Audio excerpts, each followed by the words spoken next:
Start streaming. Boom. Let's sort out the volume because that's going to be way too high. There we go.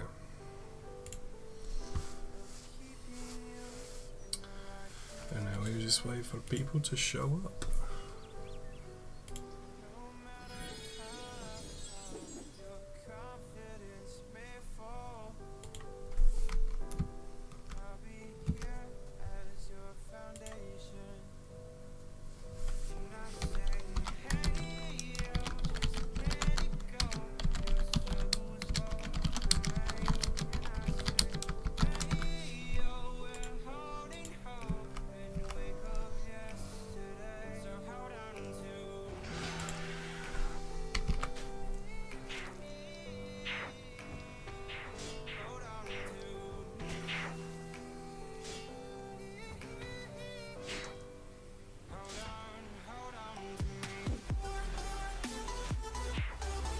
Hey JSP, good evening man.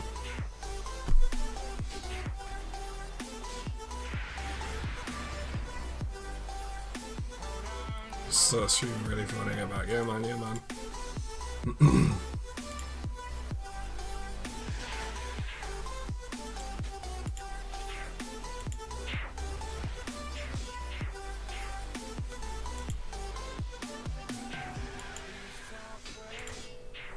I need them for something. Hey Mr. Judy, hey Greg, how we doing tonight? All jumping in nice and quick, which is what I like to see.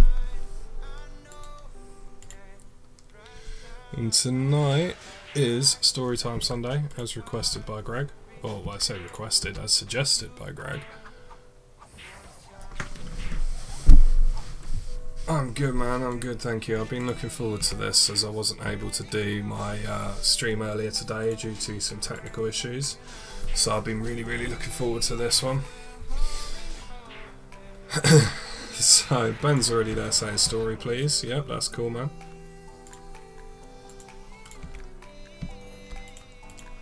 We can get. I've been so hyped all day for this. Oh cool man, cool, that's good to hear, that's good to hear. So, do you guys want me to get straight on into it then?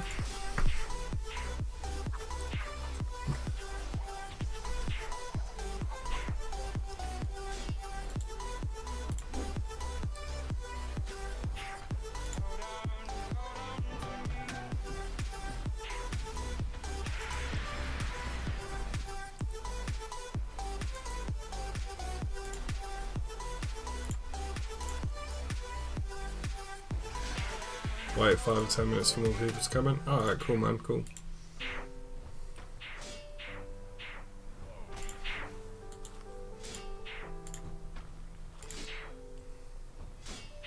$50 pins, 27 shirt.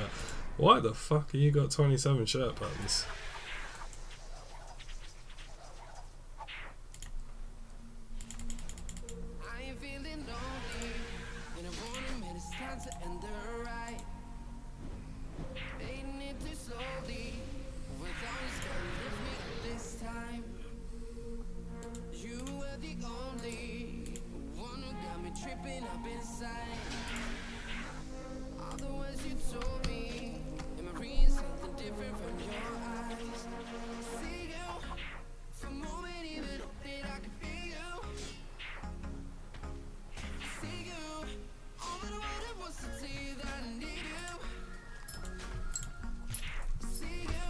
Oh, there's the dog.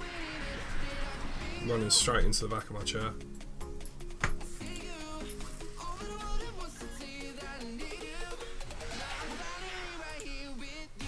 Oh, fair enough. Decisions. Well, I've got a few stories ready. The topic yesterday suggested by Greg was bully. So I've got a few stories ready to tell, as and when people are ready to hear them. Oh shit, I wasn't paying attention, god damn it.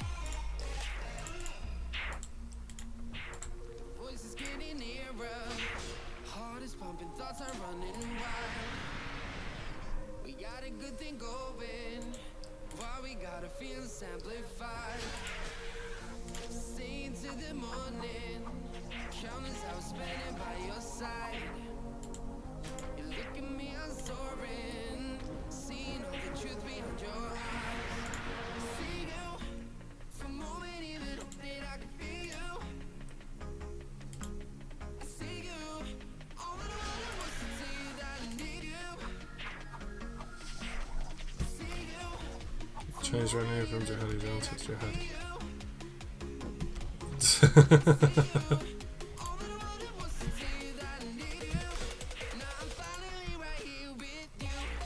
To be honest, I'd say if you're going to keep the Jihadi John name, you may as well just keep it as it is.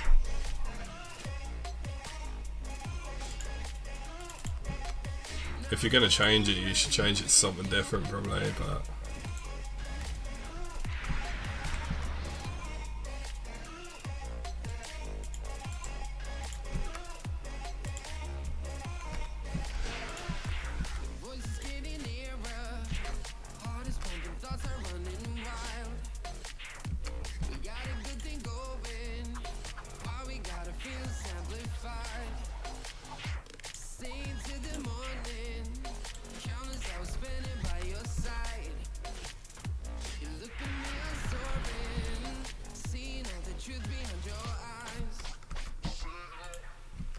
To be fair to Greg, he didn't intentionally make his name that in the first place. He typed it in, or what he's told me anyway, is that he typed it in to see if it would be accepted, assuming that it wouldn't, and then before he realised it, it was already set, so...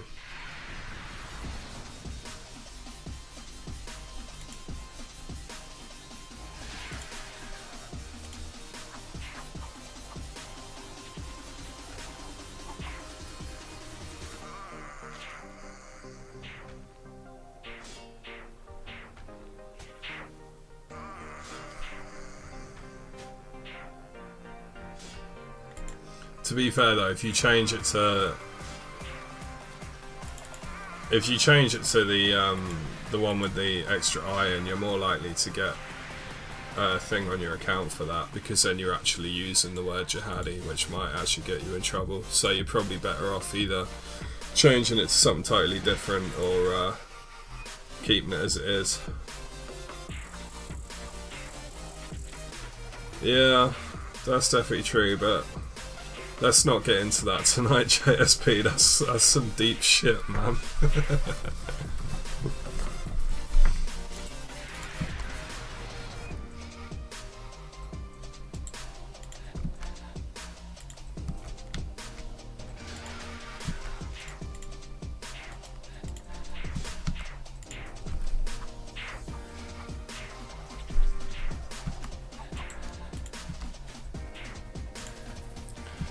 Yeah, I suppose it is. It's a good debate, but it's the sort of thing that I think people are going to get quite heated about, you know.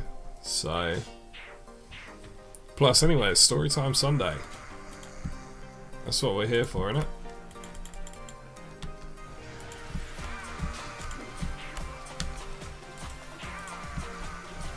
I've been trawling the depths of my memory today, thinking of good stories to do with the subject of bullying that Greg brought up yesterday for tonight's stream, in the hope of entertaining you all.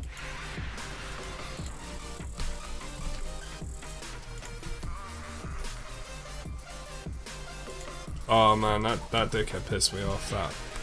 That did make me legitimately angry. Like, it's all just a vicious cycle at the moment, you know.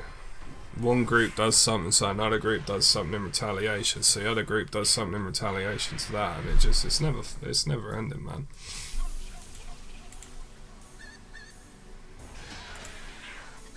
It's just fucking morons killing people. It's all it boils down to, you know. Psychopaths looking for an excuse.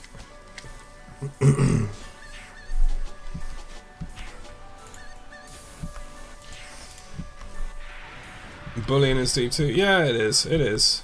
I'm not saying that it isn't, but it was the topic that was suggested yesterday, so it's the topic that I've been thinking of stories for today. for tonight's Storytime Sunday stream.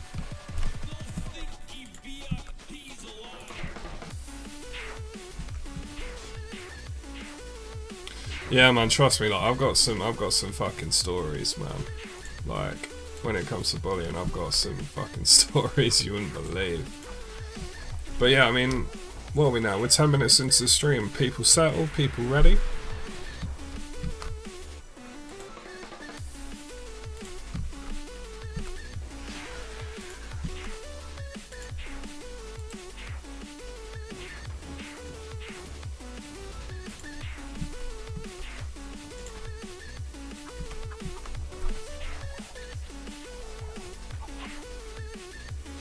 Now run into the shop. How long are you going to be, JSP? Save me a couple stories. Yeah, man, that's cool. I've got a few, so I imagine we'll still be talking when you come back. It's all good, man. Decided to stay. Good on you, Mr. Judy. What was the other option?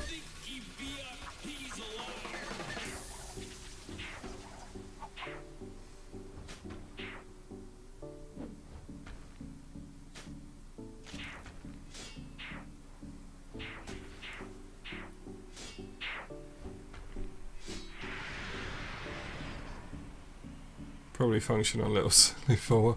Oh, you got a test, dude, man. No, if you need to get the sleep, then go get the sleep, man. Don't fail your test on my account, man.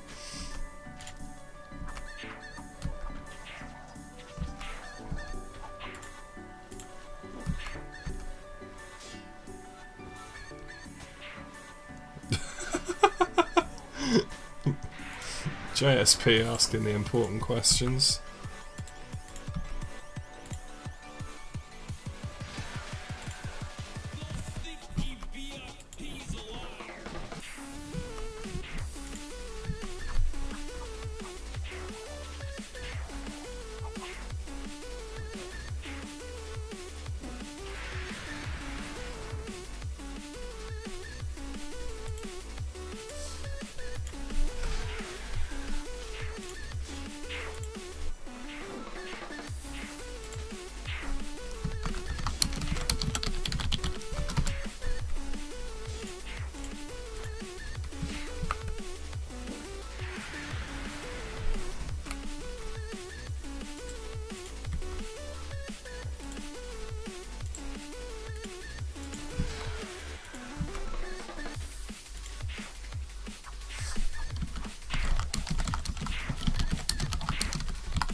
Ah, there he is, the man himself.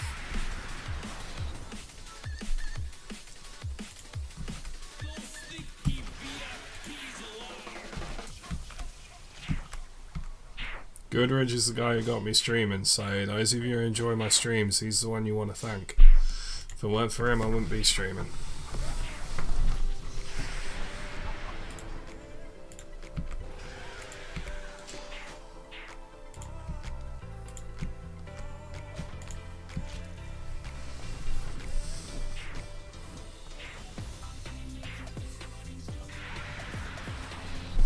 I'll let Mr. Judy do his explanation and we'll get into the first story of the night, I think.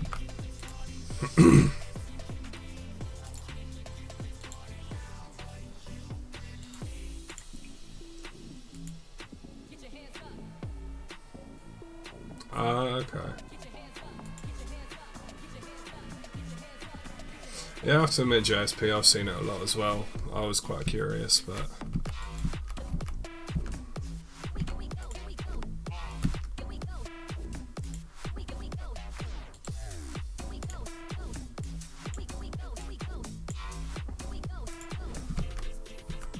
Good luck on Hexpress. Thank you, man. This is my first ever Jungle Strike Worms task on this account.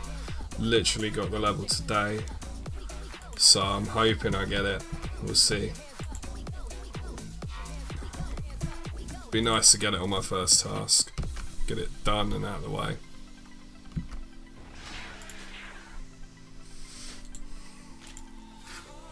Just made 9, man. Nice one.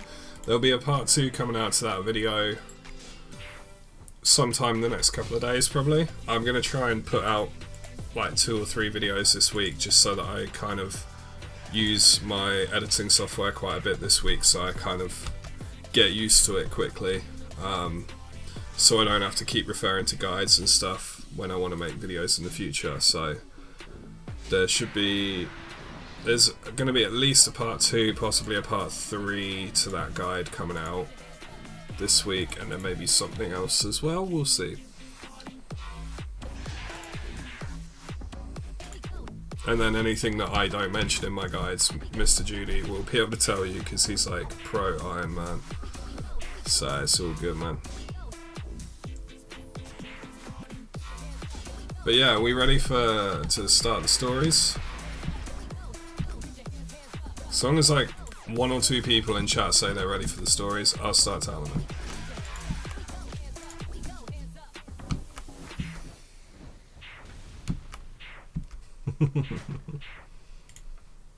Mr. Judy's just here for the constant compliments I give him. Hey Viking, how you doing tonight, man? I saw you in Russell Hobbs' stream earlier.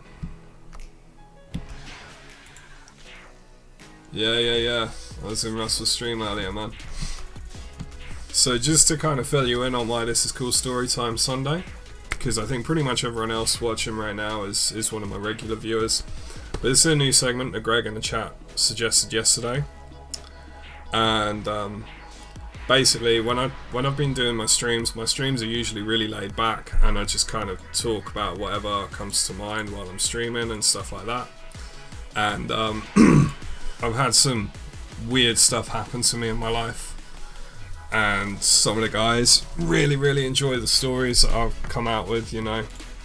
So Greg suggested this yesterday, suggested that I do a Storytime Sunday, where we just chill, play some RuneScape or whatever else I might be playing at the time, and tell some of the weird and wonderful stories from my life, and hopefully entertain you guys. So if you're up for that, if you're up for hearing some weird stories, maybe some exciting stories, then stick around, see if you enjoy it. Otherwise, maybe just stick around for the live chat, the gameplay, the music, you know, it's all cool, man.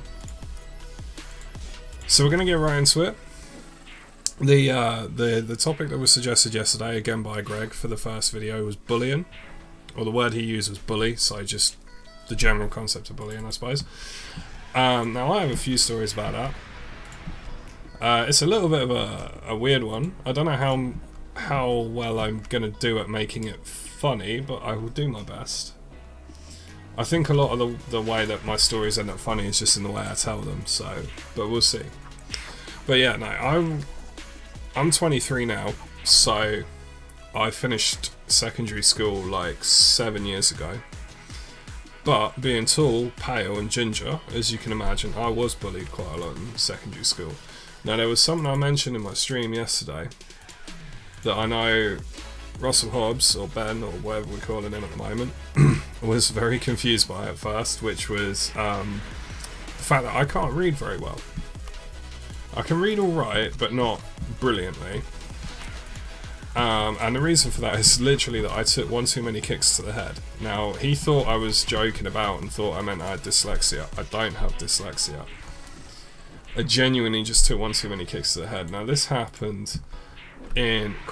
what year would it have been? Probably year 9, which is, I mean, how old would I have been then? Like 14 probably? 14, 15? Yeah, about 14. Now, I don't know about any of you guys, but at our school there was this thing that went around that the guys used to do to each other. I have genuinely no idea why they used to do this. It was not something I ever partook in. But they used to do this thing called kegging. Now, kegging, for those of you who don't know, is where you run up behind someone who's not expecting it, you grab the trousers and their boxers if you can, and just rip them down. Usually in front of other people. Yeah. Why they do that, I don't know. To be honest, if you tried that in a school now, you'd probably be done for sexual assault. But that's what they used to do to each other. They thought it was really funny.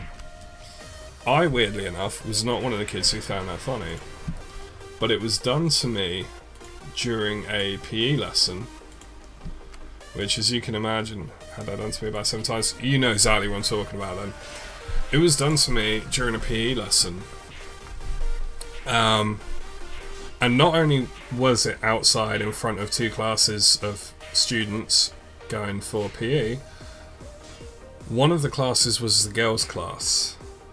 At 14 years old, I had my shorts and my boxers pulled down in, I will say, very, very cold weather in front of a girls' class. I was not happy. To put it lightly, I was not happy. To put it truthfully, I was fucking furious. Now, I was already a big guy at 14. I was already over 6 foot tall at 14 years old. Which I know some people find that hard to believe, but I will mention that at 23 I'm 6'8", and maybe that makes it a bit easier to believe that I'd be 6 foot at 14. So, I was a big guy, and at this moment I was a very big, very angry guy. The snails in its shell, exactly, man, exactly. It was not good. And you gotta remember, this is at 14 years old when a lot of the girls, because our sex ed was really, really bad. Like, the sex ed at our school was terrible. So a lot of the girls didn't know that that's what happens when it's cold. They just thought it stays the same all the time. You can imagine the nicknames I ended up with. So yeah, so this happened. I was fucking livid. Now, there was this guy, and for this story I'm not going to worry about changing names because I'm not going to get in trouble. There is another story where I will change names because there are legal issues involved, so I will be changing names for the other story, but for this one I don't need to worry because we're all made up now. It's very unlikely any of them are going to watch this, and it's kind of such a minor thing now that, you know, then they, even if they did watch it and realised who I am and what I'm talking about, they wouldn't, you know, it wouldn't matter. We've all grown up and moved on now, you know. But basically, there was this kid called Billy in my year who I'd had issues with, to put it lightly. We didn't get on. And when I turned around after I pulled my shorts up, he was pissing himself laughing. So naturally, I assumed it was him who'd done it to me. I fucking wailed on that kid. I charged over to him. We were about 6 feet away at this point, and I just fucking turned and launched myself at him. And I got him in a headlock, and I was ready to choke the dude out. Like, I was gonna kill this dude. Like, I had a full headlock. His face was going red. The PE teacher just didn't know what the fuck to do. He was just stood there being absolutely useless. Billy's face is going fucking red while I've got him in this headlock. And I'm just fucking raging. I'm bright red from embarrassment and rage.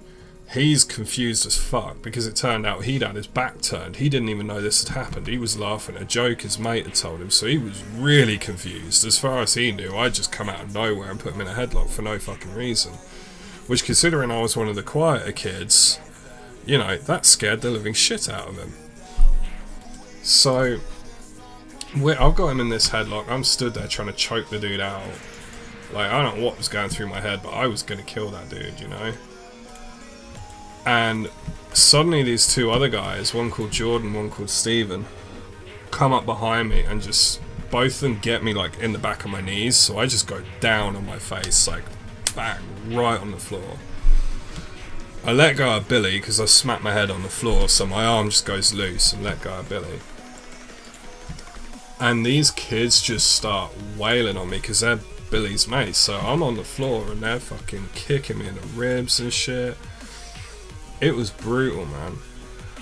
And they get like 3 or 4 good kicks on both sides of my ribs, you know, one's on the right, one's on the left. And I'm just hurting. I'm angry, I'm embarrassed, I'm fucking, my ribs are on fire.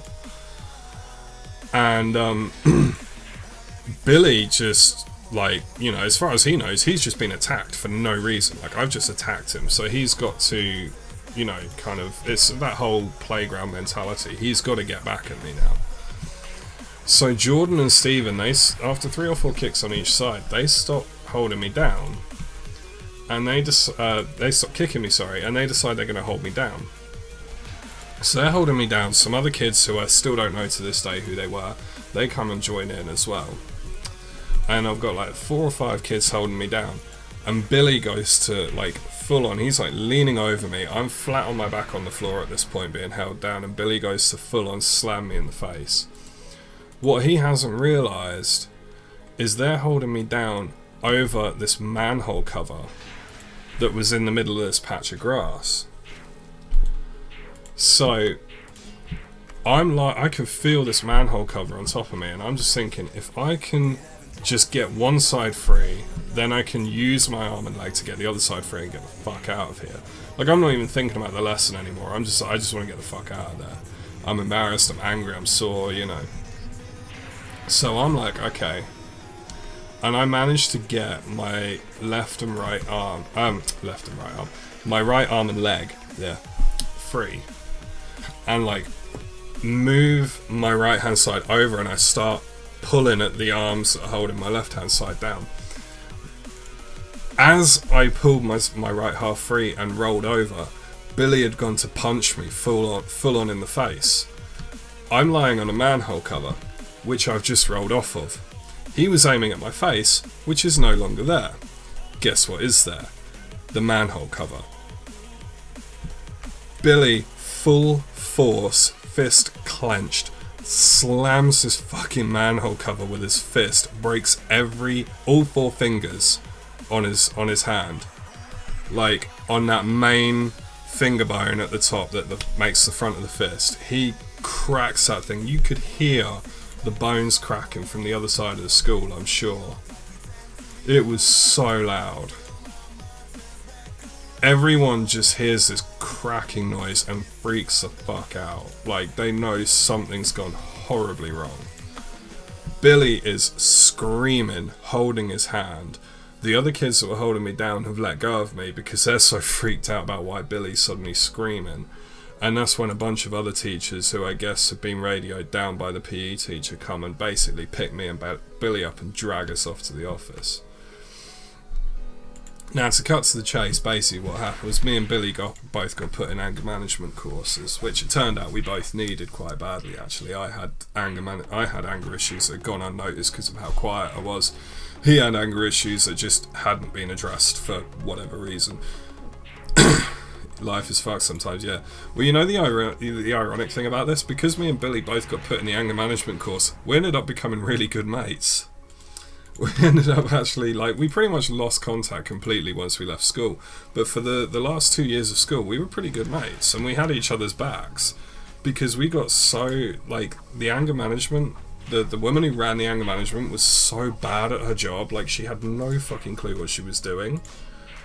I mean, she was one of these who was like, if you're angry, just close your eyes and count to 10. Which anyone with anger issues will tell you, that doesn't fucking work. Because you just close your eyes, you go 1, 2, 3, 4, 5, 6, 7, 8, 9, 10, right, still angry. That shit doesn't work. And she was one of those, and we used to have to go to these mandatory anger management things, and sit through these fucking bullshit things. And then we just bitch about it to each other afterwards, and we actually became really good mates. The funny part, the really funny part was, about 4 years later, in fact maybe longer, but a few years later anyway, we both end up working in the same warehouse as a seasonal job. We were working there for a few months, working up till Christmas. And I was a team leader when he came in, so I ended up being his boss for a few months. First thing I said to him, they gave me the list of people that were going to be joining my team that I was going to be in charge of. And they went, oh yeah, because it's like a small community area, so they said, oh yeah, got a few people around your age, you might have gone to school with some of them. And I looked at the list and I recognised a few names, and there I saw Billy's name with his surname, and I thought, I bet that's him. There's a chance it isn't, because his family was really, really big, and they tend to use like the same family names, so there's quite a few Billys in his family, so it might not have been him, but I thought, I bet it is. His first day in, it is. He's being taken for a tour around the warehouse, and I'm just wandering around. I had about 2 or 3 lines to look after that day because the other team leader wasn't him. Normally the supervisor would do one, and then each team leader would do one, because there was 3 conveyor lines. But unfortunately the other team leader wasn't in, and the supervisor was doing loads of meetings, so I was looking after everyone that shift. And I'm sort of doing my rounds, making sure everyone's working up to speed, all the rest of it, everyone's doing everything properly. And I see Billy walking around there with the person who did the tours and the tutorials, and I just walk past him, and he sees me and he goes, "Oh, Phil," he's like, "You work here too?" I'm like, "Yeah, mate, I'm gonna be your boss." And he's like, "Oh, that's awesome, man, that's awesome." I went, "Yeah, it's not bad." I said, "How's your hand?" And he just looked at me and goes, "Oh, fuck you." But it was brilliant. We had a really good time working together, but just every time he pissed me off, I just look at him and go, "How's your hand, mate?" So it was weird, because it was, you know, it started off with bullying, but we ended up becoming quite good mates. The thing I found out later, I found out eventually who actually kegged me, and it was Stephen, the kid who held me down to allow Billy to get his own back when I'd attacked him. Turned out Stephen was like a professional shit stirrer. He'd pull shit on like that, he'd pull shit like that on people all the time, and then he'd like run around the corner so it didn't look like it was his fault, and then when someone had a go at someone else for it, he'd be there like defending them, even though it was him who'd actually done it. And he just used to love like pitting people against each other. Don't know why, but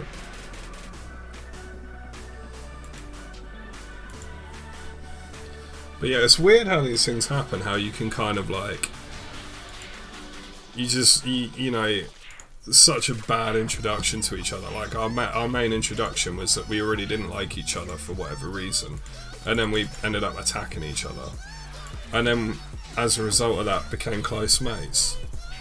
You know, it's like that chick in Skyrim says, like, you don't really know someone till you fight them. And I kind of agree with that in a certain respect. Like, we knew each other really, really well, really quickly. But yeah, every time I've seen him a couple of times in town and that, because he still lives in the area, even since the warehouse job, and every time I see him I'm just like, "How's the hand, mate?" He's learnt to take it as a joke recently. He'll just be like, "Oh yeah, it's alright." He's like, "Your trousers stayed on today." I'm like, yeah, it's cool, man. So it's all good, but it's weird how this shit happens though.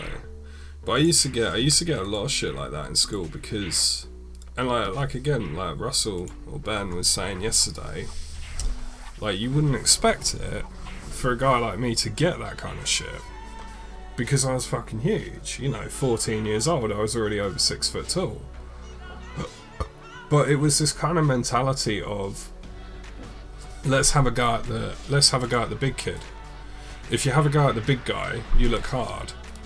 And the problem I always had was, if I fought back, well, for a start, fighting back was what they wanted me to do. They wanted me to fight back. You know, they wanted me to, you know, to fight back so that they could hurt me and look hard by doing it. If I didn't, then I got the shit kicked out of me. You know, and I got to come home with bruises and cuts and that. If I did fight back and it didn't go well for me, then I still got the shit kicked out of me. And if I did fight back and it went well for me and I won, I'd get in trouble, because the teachers just looked at it as, "Oh well, he's the bigger one, he must have started it." You know, and it really pissed me off, because it was just such a shitty attitude of like, well, he's the big guy and he's got anger problems, so he must be the one starting the fight, when 99% of the time I wasn't. I do remember there was something that I witnessed, something that I didn't experience myself, but I witnessed it at my school. Our school was like 99.9% white, because, like I say, we live in a small countryside community. So there's very, very few non-white students at that school. And there was this dude, well, it's actually Jordan from the previous story, who he matured quite quickly, like physically, like his shoulders were broadened and everything by the time he was like 13 years old, and he looked 18, 19 at like 14. So obviously a lot of the girls really, really liked him, and he was a cocky little shit. But then in year 8 or 9, we had this African dude called Alpha join the school. And he was literally, in a school of over 1,000 students, he was the only black student in the entire school at that point. It's become a lot more diverse since, but at that point, he was the only black student. He wasn't the only non-white student, but he was the only black student. They had a few Asian students, but like I say, only a few. And so, of course, all the girls fucking loved him because he was, in quotations, exotic as far as they were concerned, you know. And Jordan really didn't like that his spotlight had been taken away, and his family were well known for being quite racist, just in general. So obviously that rubbed off on him quite a bit, and so I think having his spotlight taken away was bad enough, but for him, having his spotlight taken away by a black kid, that was like the worst thing that could possibly happen to him, you know? And he attacked Alpha in the middle of the playground. Just broad daylight attacked him. He just walked up to him, punched him in the stomach. And Alpha just went off and started shouting at him. Which, you know, quite right, because someone walks up to you in the playground, punches you in the stomach, what the fuck are you gonna do? You're gonna fucking shout at them. So Alpha shouts at them. And by this point the shouting has attracted one of the teachers, and he's come out to see what's going on. Now, he can't really do too much about two students just shouting at each other, and he's not seen Jordan punch Alpha, although a couple of students had told him that he had, but because he hadn't seen it himself, he couldn't really do anything about it. What happens is Alpha's shouting at Jordan, basically telling him to leave him alone, to fuck off, all that kind of stuff. Jordan then makes probably the biggest mistake of his life at this point, and turns around and tells Alpha to get back to his own country and calls him the N-word. Not a good idea. Really not a good idea. Alpha, at 14, was already enrolled in a boxing club. Jordan didn't know that. Jordan found that out very fucking quickly, because Alpha just went beast mode on him. He was giving it rights and lefts, he was jabbing him in the ribs, he caught him on the fucking chin. By the time Jordan comes away from this, his nose is bleeding, he's crying, he's got visible bruises on his arms. And like, Alpha had held back, he'd not gone full on, he'd hit him a lot, but he hadn't hit him full force, you know. So he hadn't done any like serious damage, but he'd done enough to let Jordan know that this shit wasn't going to fly, you know. So, oh, what the hell, I haven't healed.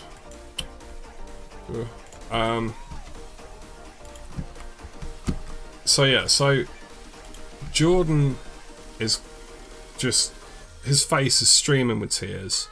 His nose is obviously broken, it's bleeding. He's got bruises on his arms, he's holding his ribs.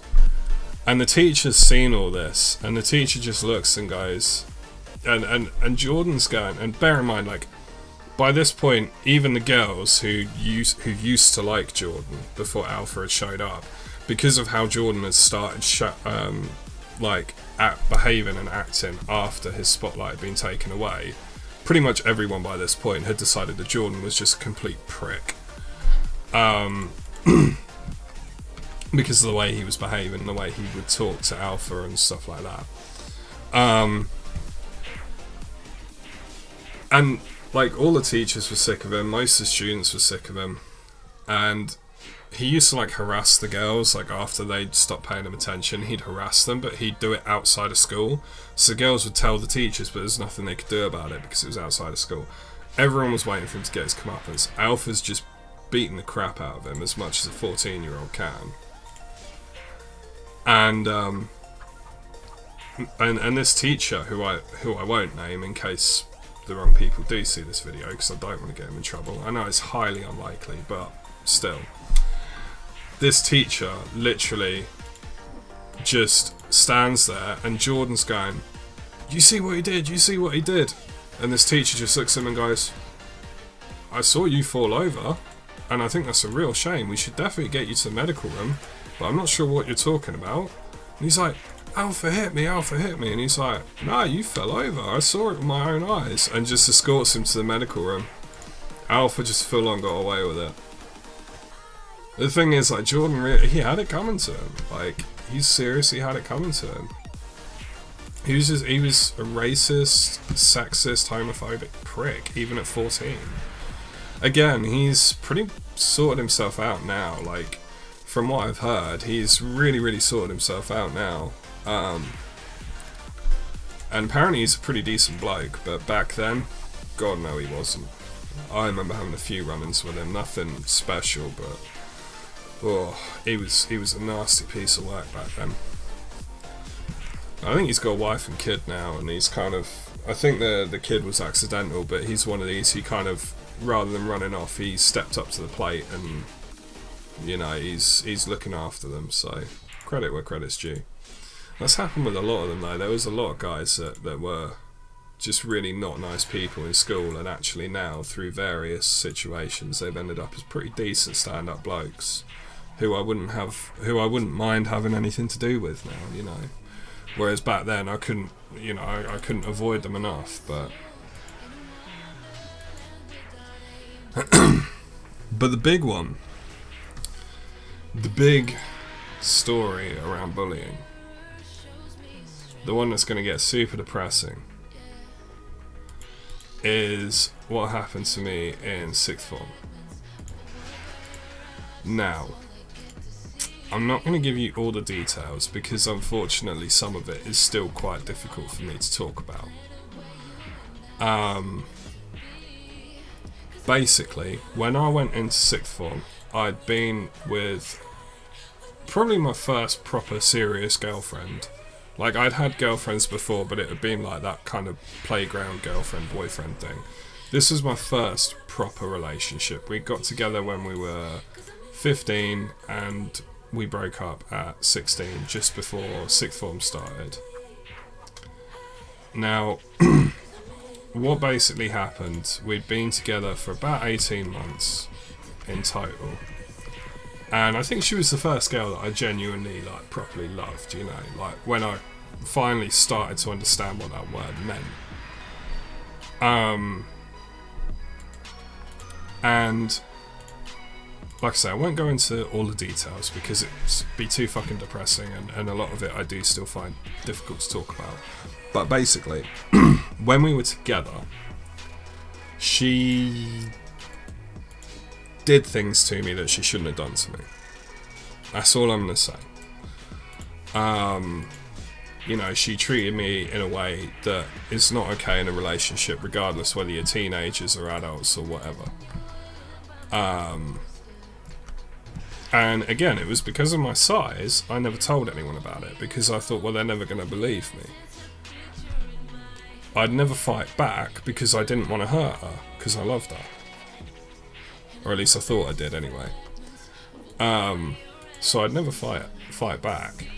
But yeah, she'd do these things, and I knew I couldn't go to the police or go to anyone because I thought, well, they'll take one look at me and one look at her, and they'll never believe me. I now know that I was right. Because unfortunately I eventually did work up the courage to go to the police, and they laughed me out of the police station. So, there you go. And then people wonder why male victims never go to the police. That's why. But anyway, yeah, this girl that I was with, she'd done things to me during a relationship that she shouldn't have. I finally worked up the courage to stand up to her and break up with her when when we were in the summer holidays before 6th form. So we go to 6th form, and things are pretty tense because it's a very small local 6th form. There's only probably like maybe 90 students total over year 12 and 13 in that 6th form. So it's kind of very much a case of everyone knows everyone.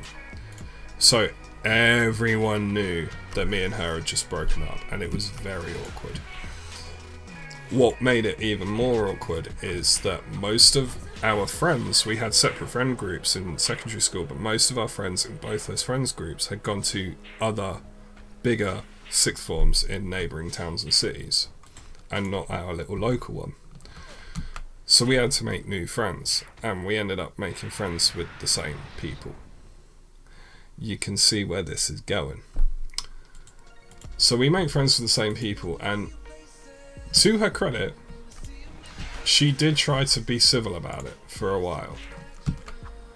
Then she gets with one of these guys. She gets in a relationship with one of these guys. Now, what I am told is that she never had any actual interest in him. She just wasn't over me, or more likely wasn't over having control over me. And so she got with this guy to like piss me off. Weirdly enough, I wanted fuck all to do with her, so it didn't particularly piss me off at all. I couldn't wait to see the back of her, and I figured if she's with someone else, she's his problem now, not mine. However, apparently when she tried to do the same things to him that he did to me, that she did to me, sorry, he gave as good as he got, and they were hurting each other, basically. And it was not good for either of them. They then took this frustration and anger out on me because they blamed me for it somehow, because apparently the fact that they were both abusers was my fault somehow. I don't know how that logic works, but then if you ever... if anyone understands the logic of any abuser, please explain it to me, because it's something that I've tried to understand and I can't, so... But yeah, and they decided that the best way to deal with this is to start spreading rumours about me. And we're talking everything from, like, saying that I was, like, a shoplifter, like, petty shit, like I was shoplifting or I cheated on a test or whatever, to accusing me of rape, which is ironic, all things considered. And that sentence right there should tell you pretty much what she'd done to me, but that's as much as I'm going to say about it. Now, as you can imagine, I didn't cope with that very well. Not at all.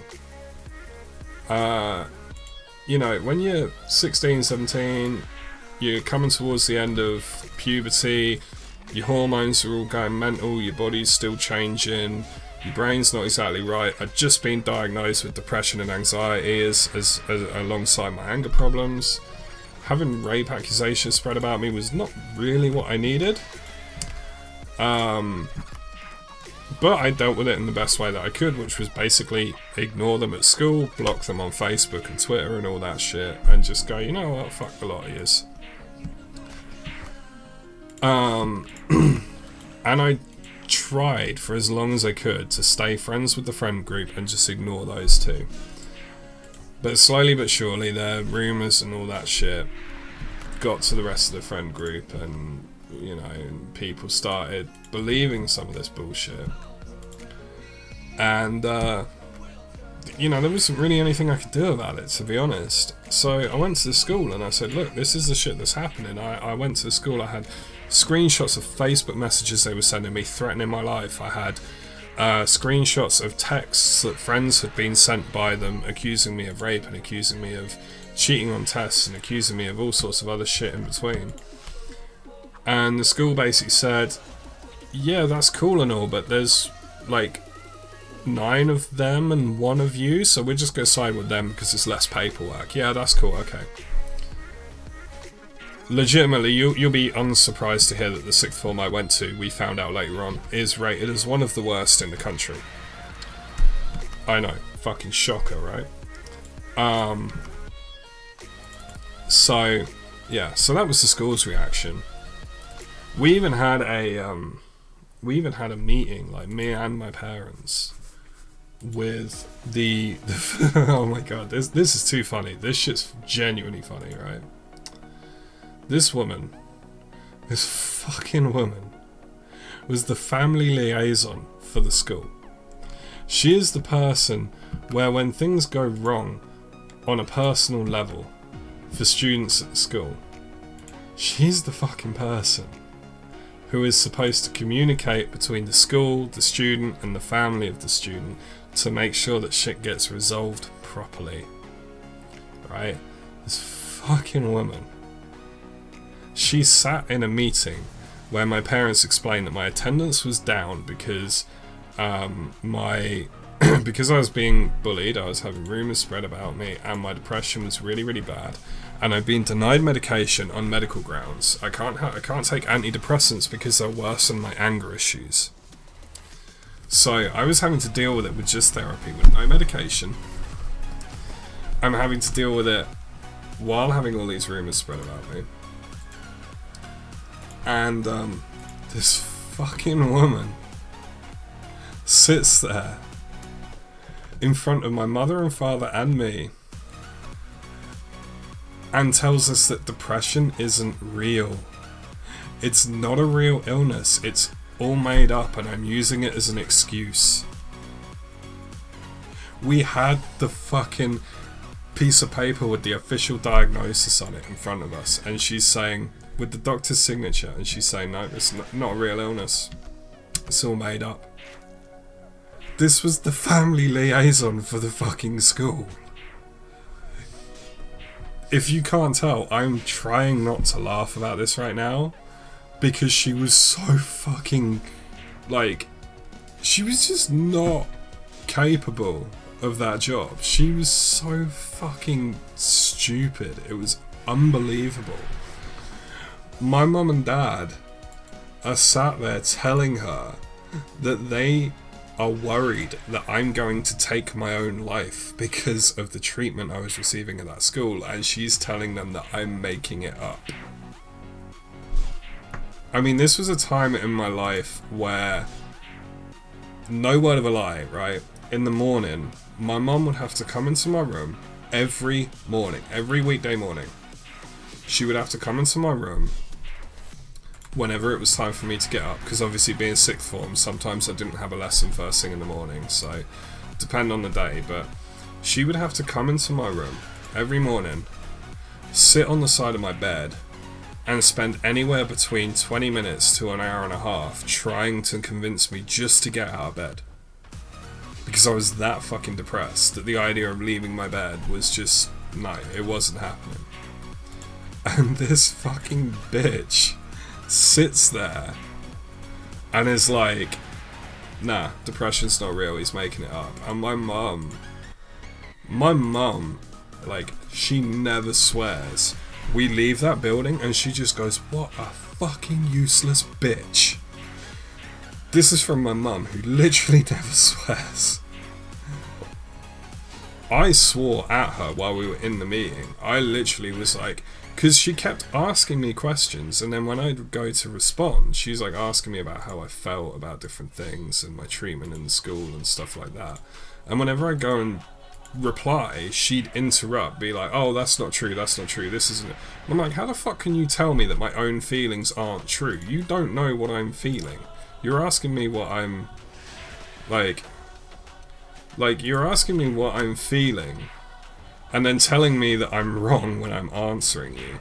And I got so angry, because again, anger problems, that I was just like, I literally stood up and I was like, will you just shut the fuck up for 5 seconds? And she's like, there's no need to shout and swear.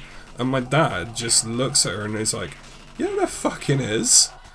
You won't shut the fuck up and let him answer. He sits there, bear in mind, my dad's a Geordie and he's ex-military, so like, he can be very fucking imposing when he wants to be. Like, he's a skinny dude, he's like 5'10", he's quite skinny, but he's ex-army, and he's a Geordie, and I inherited my anger problems from him as well. So when he wants to be, he can be fucking imposing, despite his small size. And he's just like, yeah, there fucking is need to shout and swear because you won't shut the fuck up and let our son talk when this meeting is about our son. And then, at that point, she just asked us to leave, and we were like, well, that's achieved fucking nothing. People say that about my health. I've heard that some people are like that about Asperger's. I honestly, I can't understand that. Like, I can't understand how people would say that about that. But saddening to hear that shit, man. Well, the thing is that you got to remember from all these stories is they've made me who I am now. and I quite like who I am now. I think I'm a pretty decent person. So, in a way, I'm kind of glad I went through all this, because it has made me the person I am today, and I do wonder what sort of a person I'd be if I hadn't gone through all of it, so, you know. But, I mean, don't get me wrong, if someone told me, like, oh yeah, you'll still be this person, but you wouldn't have to go through all that, then fuck yeah, sign me the fuck up. But, at the same time, it happened. I've learned from it, and I've been able to do good things with it. I've been able to work with volunteer groups, helping other young people who've been bullied and, you know, and had accusations spread about them, and help them, you know, readjust to social situations and stuff like that. So, I know the whole school, like, there was two teachers who really helped, who did everything they could to help. Now, I will name them, because if they ever find this, and, you know, I want them to know that I remember them. Like I say, highly unlikely they'll ever find this video, but still, on the off chance. Now, the first one was a guy called Mr. French, and he was a media studies teacher, and he was only with us for the first year. He actually moved to a different school at the second year, which was a real shame. But he was, when I was 5'7", oh man, I'm like over a foot taller than you, dude. When he was at the school, he was the first staff member to realise that I wasn't ever in the common room. Like, in free periods, lunch break, I wasn't in the common room with the other students. Even if it was pissing it down with rain, I'd be out in the courtyard, because it was the only place I could go where I wouldn't get harassed. And he noticed, and he made a point of every break and lunch and any free period where he had a free period as well, he would let me sit in his room and chat with him and like do stuff on the laptops and stuff like that, so that I wasn't just sitting there with my own thoughts. And he actually helped me find some like a counselling service for free as well. So he's a fucking boss. Like, he's a legend, and I will never forget that dude. The other teacher that I would definitely shout out, who I'm still friends with to this day, she lives like 2 streets away from me, and see her regularly. She's awesome. There's a woman called Miss Patton, who, if any of you watch the news, you may have actually seen her on there, because she's part of the National Union of Teachers, and obviously there's been a lot about them in the news recently, and she does do stuff for them.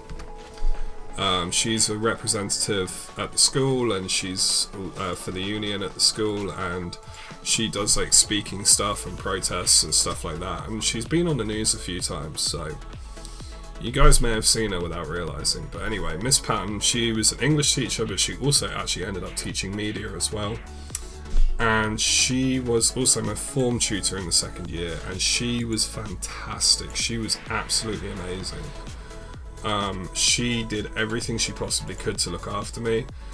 And when the school admins turned around and basically said, you can't... They basically tried to tell her that she'd get sacked if she tried to sort of help me still, and she basically told them to fuck off and carried on helping me. So I have nothing but love for that woman. Like, she's absolutely amazing, and she is how teachers should be. You know, every teacher should be like her. They actually recently tried to get rid of her, claiming that they needed to cut back on staff, which is bullshit. They don't at all. If anything, they need more staff. And they tried to get rid of her, and I couldn't believe it, because she is the best teacher that school will ever get, and she deserves to be working at a much better school than she is. So, but yeah, man, she's amazing. You know, like her and Mr. French, I will never forget either of them. They did so much for me in one of the worst times of my, well, probably the worst time of my life.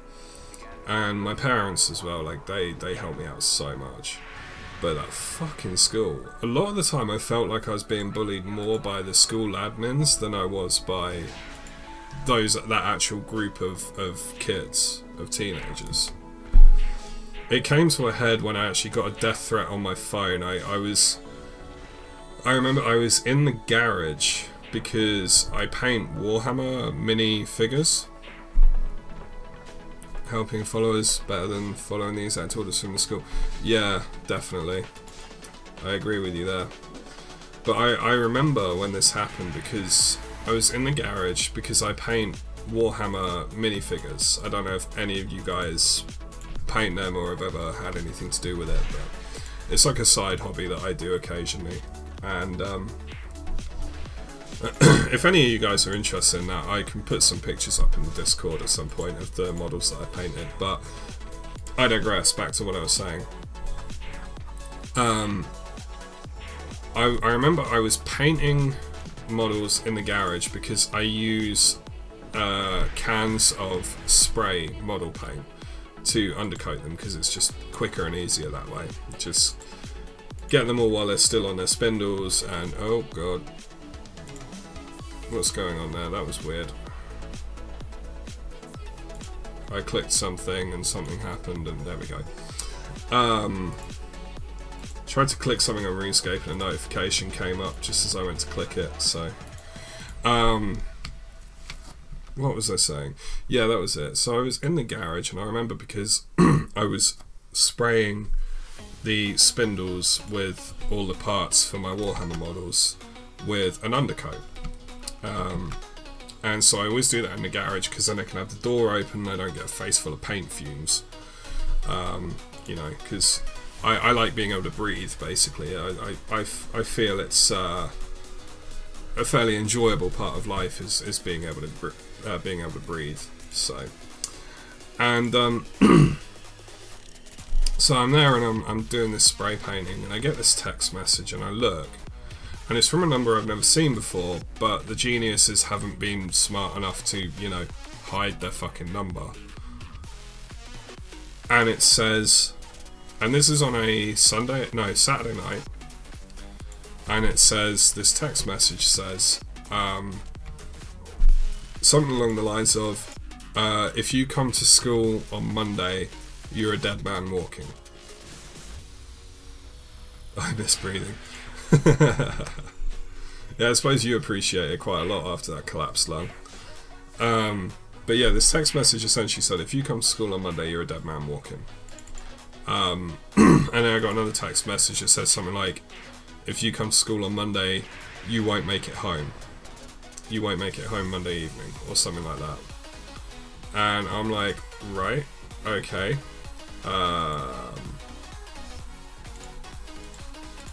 Don't really know what to do with that, you know. And then something clicked in my brain, and the depression gave way for the anger. And I just went, you know what, fuck this, I'm not taking this shit anymore. And I showed my mum the text, and we both marched up to the local police station. And we filled in a report, and you know, we said we want to take this as far as it can go. If we can take these guys to court, we're going to take them to court. What ended up happening was, and you'll fucking love this, they got a caution for misuse of communication devices, which means nothing. It doesn't even stay on your record for more than 2 years.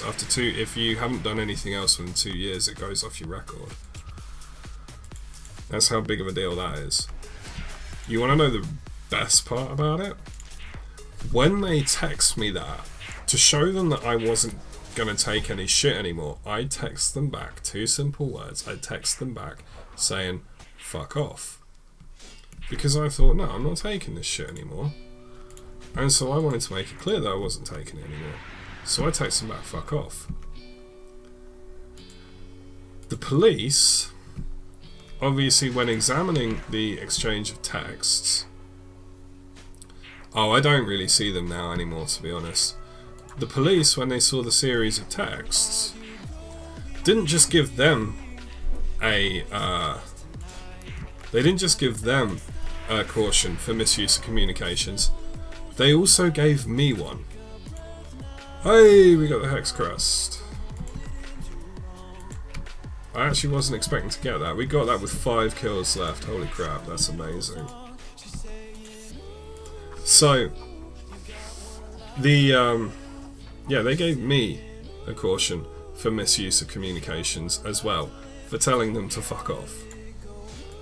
When I pointed out that these guys had just sent 2 death threats to me, they were like, yeah, but you sent them insulting language. Because according to the British police, sending 2 death threats is on an equal level as telling someone to fuck off, apparently, and deserves the same level of punishment. So yeah, that was fun. It did stop not long after that, so that was alright. There was quite a funny thing that happened in the middle of all of this. Before things escalated too much, one of the things they used against me was basically, I'm going to use initials for this because I'm unimaginative, but I don't want to use full names. The thing is, 2 of the people, their initials are A, so there'll be A1 and A2. Hopefully you can follow. Basically, there's a guy called M. M is dating a girl called A1. M is also cheating on A1 with A2. Now, I was friends with A1, and I fucking hated A2 because she was part of the group that was spreading rumours about me. But I kept my mouth shut because I didn't need any more drama than I already had. You know, weirdly enough, having rape accusations spread about you kind of puts you off the idea of creating any more drama. So I'm just like, alright, whatever. You do you, that's whatever, I'm not getting involved. So A1 texts me one day while I'm at college and says, do you know where M's gone? And I said, yeah, he's gone into town with A2, which is true, he'd gone into town with A2. That was literally word for word what I sent her. I said, he's gone into town with A2. That was it. All I said was they'd gone into town. Nothing more, nothing less. The next day, I walk into school and I get shouted at for apparently telling A1 that M was cheating on her with A2, which I hadn't. However, it was painfully obvious and everyone fucking knew. They then had a go at me for ruining M and A1's relationship because A1 broke up with M for cheating on her with A2. And apparently that was my fault. I did point out that if he hadn't cheated on her, she probably wouldn't have broken up with him. Apparently that didn't mean shit. So, yeah. How's that for logic? I think they were just kind of going for anything they could have a go at me for, you know, but it still kind of blew my mind. I was still very much like, what are you talking about? So that was quite funny. I'm trying to think of other stories. I think that might be most of them. Or at least around that subject, anyway. This guy's why I have my friends IRL, that's what I tell myself. Yeah, to be honest, man, like, I don't really have that many friends in real life, and I'm quite happy like that. Sixth form was the first time that I had a large group of friends, and it was the only time that I've had a large group of friends, and I'm quite happy with that, you know. I'm quite happy to never have a large group of friends again. I have Kieran, who pops into some of the streams and will be in the Elder Scrolls Online stream on Tuesday night. And he's one of my best mates, one of probably 2 best mates. I have a friend called Dan, who I met in one of my old jobs, who I worked with for 18 months. He was my supervisor. He's now, again, my other best friend. And he... and he's the guy that I go and watch wrestling with when there's pay-per-views. And he's an absolute legend. I'm the godfather to his child, which is awesome. I've got Tom, who's a friend from school, who we kind of fall in and out of contact, but we generally get on. There's obviously Luke, who's in the stream right now, who we actually pretty much grew up together because my parents used to look after him after school, and then we kind of lost contact for a few years. I think around the time he went to sixth form probably, and we've these last few months reconnected and seem to be getting on really well. And then there's my girlfriend, and that's pretty much it really. And I'm quite happy like that, you know. And then obviously I've got all you guys online. But as far as real life goes, it's just I've got my two best mates, I've got Tom, I've got Luke, and I've got my girlfriend. And I'm happy like that, you know. It works for me. It's no drama, you know. I mean, I've known Kieran now for like nearly 11 years. In fact, probably 11 years now. If not 11, then very, very close to 11. Because we met back in year 7, so we were like 12 when we met. You know, and I'm 23 now. So, and Tom I've known for probably 8 or 9 years. Luke I've known, like I say, all my life. I met him when I was, what, 5 years old, I think? No, because there's a 3 year gap between us, Luke, I think? So I'd have been 7, I think? Anyway, I was very, very young when I met him, so...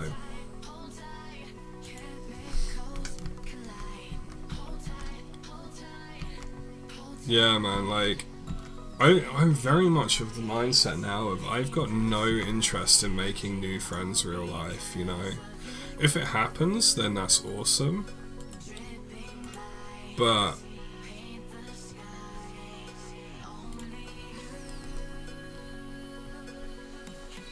Exactly, man, like, that's what it is. Like, Kieran and Dan are pretty much like brothers to me, probably more so than my actual brothers, because even though I have siblings, I'm 20 years younger than the youngest of them, so I was raised as an only child even though I have siblings.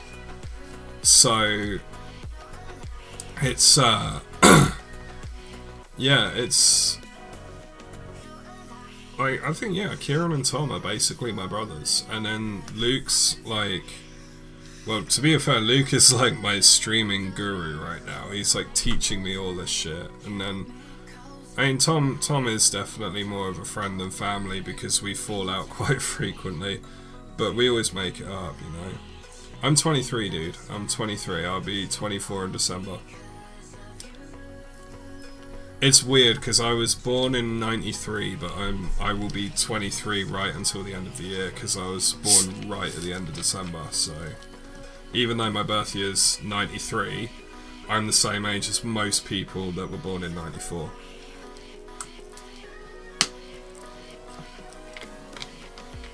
So it always confuses people when I'm like, yeah, when it's like November, September time, and I sort of say, yeah, I'm 23, and they're like, oh, you were born in 94, and I'm like, no, 93, but I'm still 23, and they're like, what?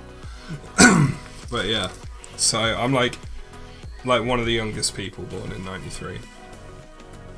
But I'm quite often told, well, I'm told a lot that I look older, like in real life. I'm going to use the Thorax hammer for the first time because I've had that sat in my bank for like a week now, and I've been dying to use it, and I think this Hellhound's Task is the time to use it. I'm told by a lot of people that I look older in real life. I don't. What would you say, Luke? Would you say I look older than I am? You know, my life guru when I was younger, all those days after school learning Halo. Yeah, man, me and Luke just used to play video games all fucking day. Back in the day, that's all we did. We'd come home from school and just play Xbox, like, all night. It was great. But yeah, most people tell me I look about 27, 28. And then because of that, and because of a lot of the experiences I've had and the things that I've learnt from those experiences, I have a lot of people that think I'm like 27, 28 just from the way I talk about things and stuff like that as well. So yeah, Luke is a good friend actually. Like I say, we only really properly reconnected like 2 months ago, maybe 3 months ago. But he's like, it was that weird. I don't know if Luke agrees. I hope he does, but if you don't agree, then be honest. But for me, it was that weird thing of like, even though we'd like hardly had anything to do with each other for like a good 3 or 4 years, and we talked to each other occasionally on World of Warcraft, but that was about it. When we did reconnect through the streaming and that, it was like there was no getting to know each other again, like you'd have with a lot of people. Like with a lot of people, you don't have contact with them for a few years. It's almost like meeting a new person when you do have contact with them again. But with Luke, there wasn't any of that. It was just like back in the day when we used to play video games together till like 3 in the morning. It was so weird. We hadn't spoken for like 3-4 years, and then I went down to his place to hang out, and it was just totally chill. And we're just like, we're playing video games, we're talking about Counter-Strike and shit like that, even though the last time we had anything to do with each other, neither of us had played Counter-Strike. And it was just, yeah, it was totally natural. So I'm like, you know what? People like Luke, Kieran, Dan, Tom, they're the people that I want to keep around me. I'm not interested in anyone else being around me, you know? And then, like I say, I've got this like online family that's growing like day by day through the streaming and the videos and that, and that's fucking awesome as well, man. Luke the real OG, yeah, he is, man. He's known me longer than anyone else, so like I've got a couple of like mates from back in the day who I don't talk to so much now, who always go on about like how they've known me for so long, but Luke's known me longer than anyone else, you know, so he really is. He's the real OG, man.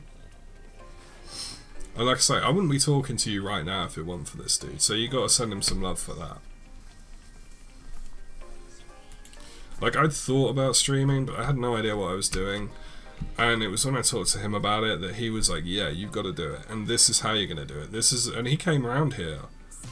And he was like, right, this is the software you need. This is, you know, this is how you do this. This is how you do that.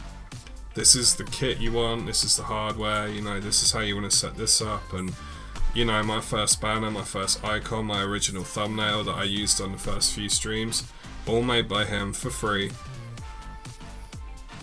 You know, so you gotta give some love his way, man.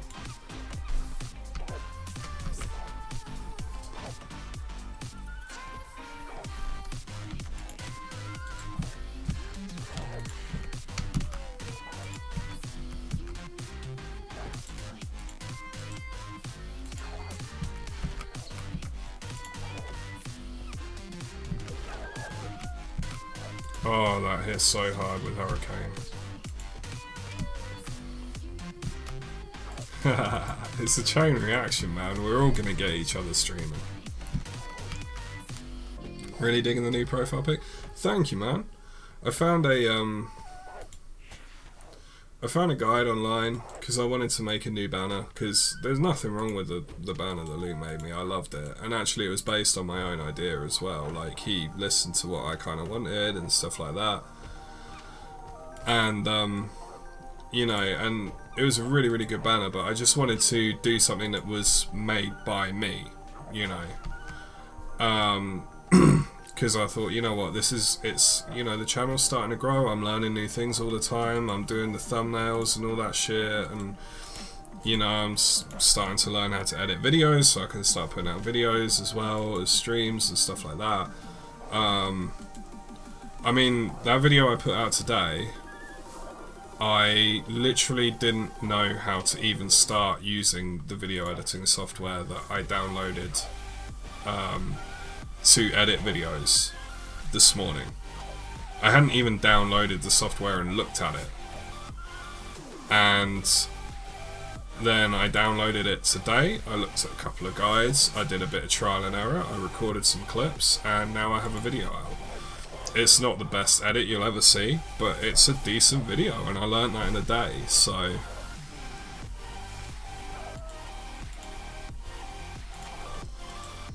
yeah, man, we gotta get everyone streaming.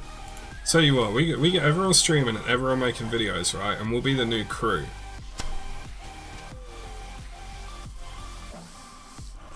but not filled with lads and not too shabby.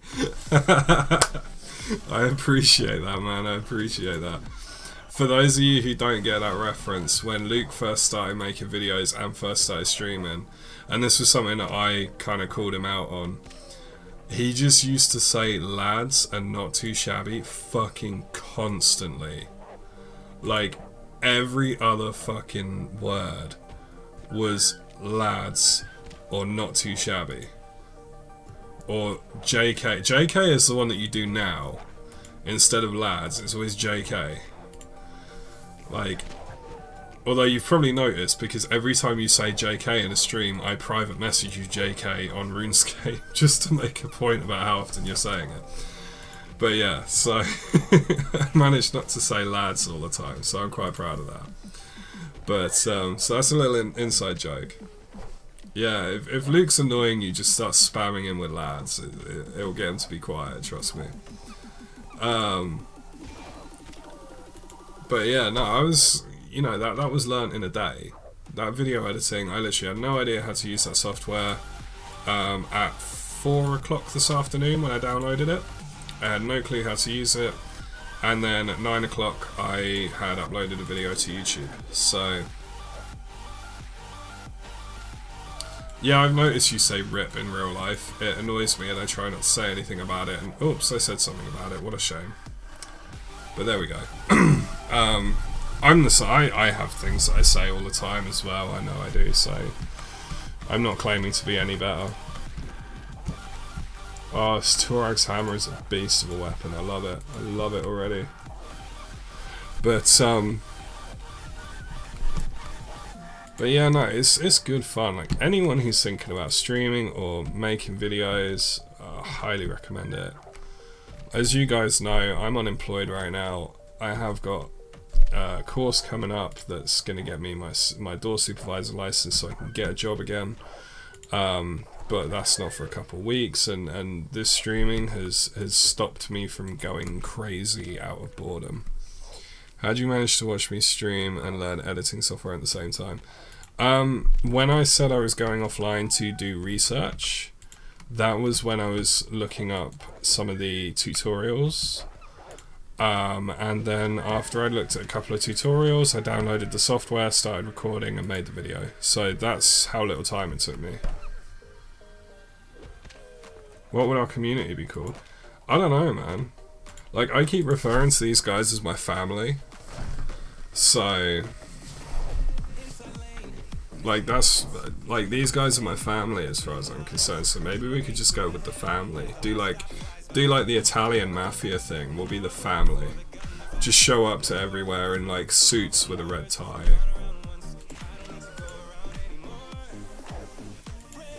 Like, when we've all got, like, 300k subscribers and we get invited to VidCon, we could just all show up dressed like the Godfather.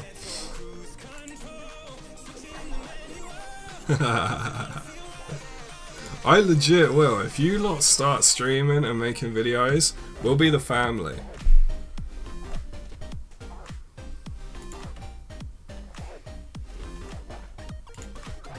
That's what we're calling ourselves, alright?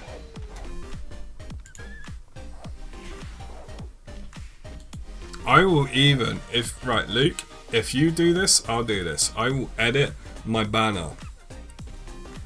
I will edit my banner to add the family into the banner if you do the same, or something like part of the family streamers and like content creators or something like that.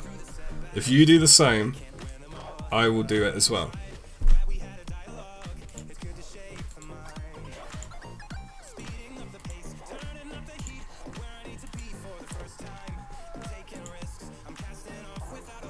I've already said, like, I'm happy to make thumbnails for anyone as well. Like, I've actually, one of my favourite things to do right now is make thumbnails. I fucking love making thumbnails. I don't know why, I'm like addicted to it. I have so much fun making thumbnails. So I've already said that, like, sounds good, man. So I love it, I love it. We're doing this, we're doing this. We're gonna be the family. That's what we're gonna be. Sooner or later, soon enough. Give it like 6 months, and you'll see videos and streams all over fucking YouTube with the family. What is that? Oh my god, Starved Ancient Effigy. It's gonna be a while before I can use that. You're only a streamer? That's cool, man. That's cool. You can still be a part of the family.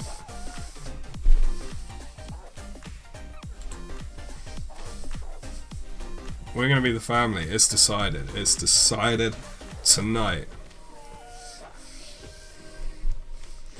Pretty much only a streamer says the guy with like 12 videos on his channel, which is more than like anyone else here, I think. I really enjoyed making that video today, man. I'm gonna try and do some more videos. Plus, like I say, when my girlfriend comes back, I'm not gonna be able to stream. I'll probably be able to stream a bit when she's visiting here. But I definitely won't be able to stream when I'm visiting her, because obviously I won't have my computer. So I'm gonna be making video content. I'm gonna try and get in the habit of making video content before she gets back. Excuse me. So that when she does get back, I'm already in the habit, and when she's visiting, or when I'm visiting her, or just whenever anything's going on that takes me away from the house for the day, I can have a video to put out, you know. So if I know I'm going to be at my girlfriend's for a couple of days, because she lives like 2 hours away, then I can, you know, I can make a couple of videos beforehand and schedule them to release while I'm gone. So, plus it gives me some freedom to like do stuff with games that I might not stream. Like, I've been talking about streaming Skyrim, but I don't know if I like the structure of streaming Skyrim. I think I'd rather do guides for Skyrim, so then I can do videos, you know.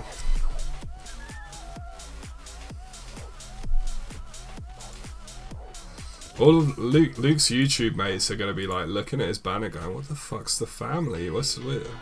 Is he abandoning us? Well, I suppose the only one that you help make videos is that guy who's already got like 30k subs in it, so...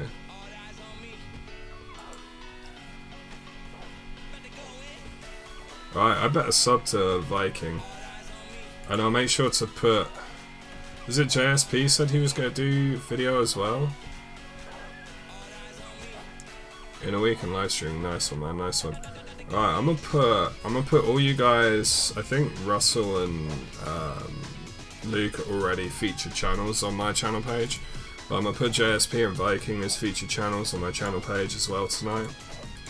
And that'll be the family. So let's go to channel. And subscribe. Oh, your first subscriber. Look at that, Viking. Look at your first ever subscriber.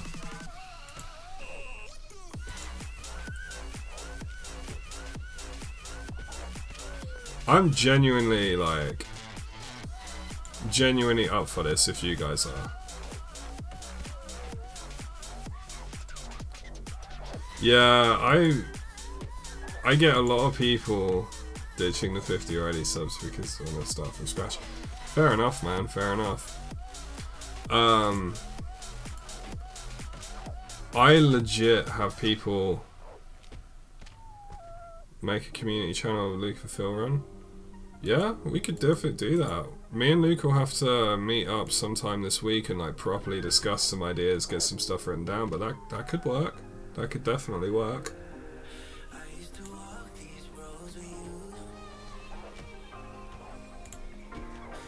And like, the thing is that at the end of the day, even if it doesn't take off, it would still be really, really fun to do. Because that's the thing that I'm finding is like, you know, I have 25 subscribers right now, you know, and I still love every stream, every video. It's so much fun, man.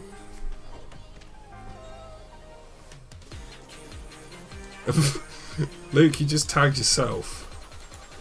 You're supposed to be a professional YouTuber. God damn it, Luke.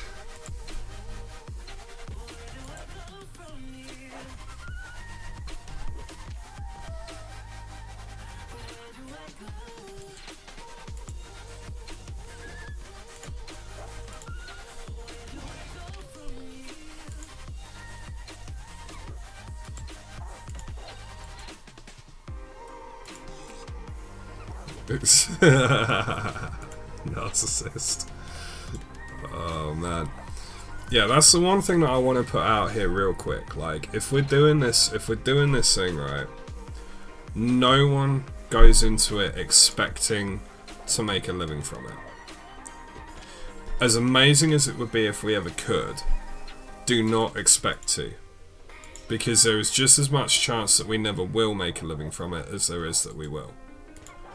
And if you expect to make a living from it, you're just going to get frustrated and worked up when it doesn't happen like straight away.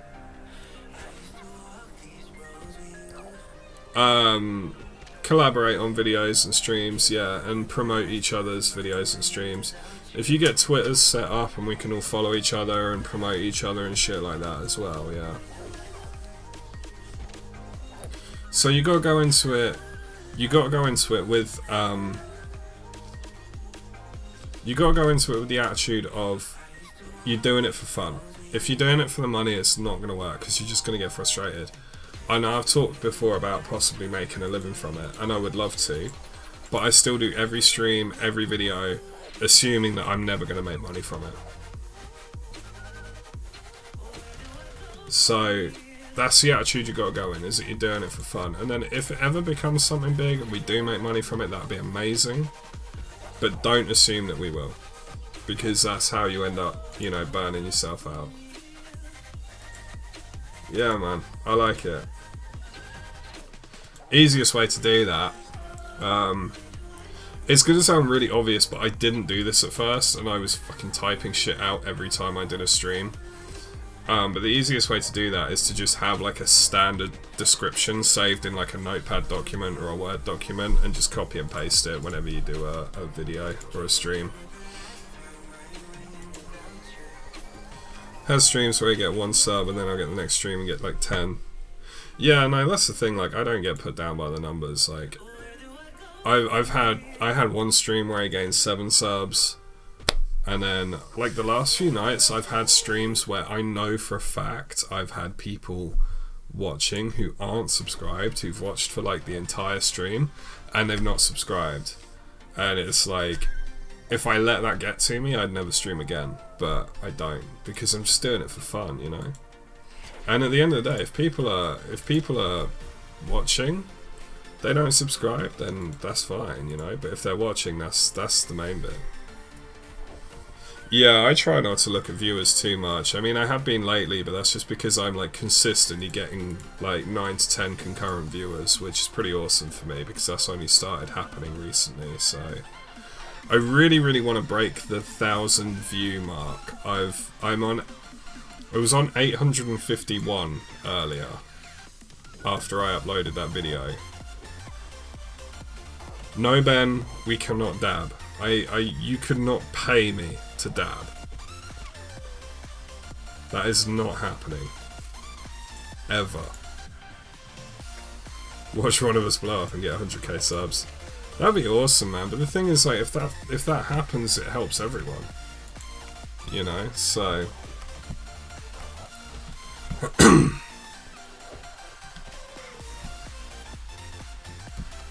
Yeah, I'm not dabbing. You can put as many sad faces as you want, I'm not gonna fucking dab. No.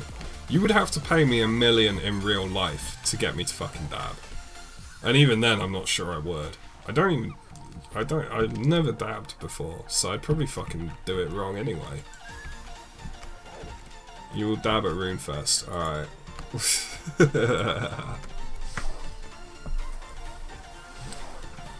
Exactly, YouTube gaming is still new, and we've just got to stay consistent and just make sure we're having a good time. And there's nothing that says you've got to do RuneScape either, you know. I mean, I've already done like Battlefield, Battlegrounds, fucking Dark Souls, shit like that, you know. So, I mean, like we were talking about earlier, we were talking about the crew, or I mentioned the crew. You look at their channels, like when I first subscribed to KYR Speedy, he was doing like Modern Warfare 2 videos. Now they do fucking Battlegrounds, Friday the 13th and CSGO. You'd be hard pushed to see a fucking Call of Duty video come up on any of their channels these days. You know, but they've retained the audience because they're just fucking funny. They're fun to watch and they're funny people. You know, and that's what you gotta do. As long as you're having a good time, people will watch. Like, that's what I've learned. I can post any game I want, and if I'm having a good time, people are gonna watch. 40% of my viewer base is Canadian. I think about 40% of mine is from the UK, and then like 20% are from Holland, which I'm blaming on Mr. Judy entirely. And then, like, he must have some of his friends just very quietly watching my streams as well. And then, because I'm assuming that everyone in Holland knows each other, obviously. Like, just like the Americans assume that everyone in the UK knows each other.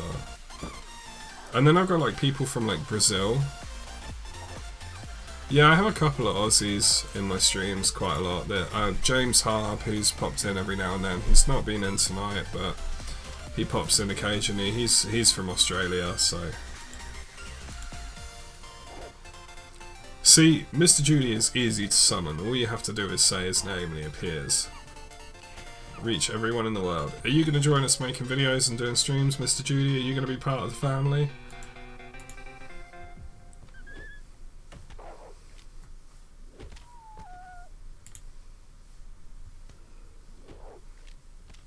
It's on recommendations. Yeah, I've had a couple of people come in the last few days saying that I was on their recommended, which is quite cool.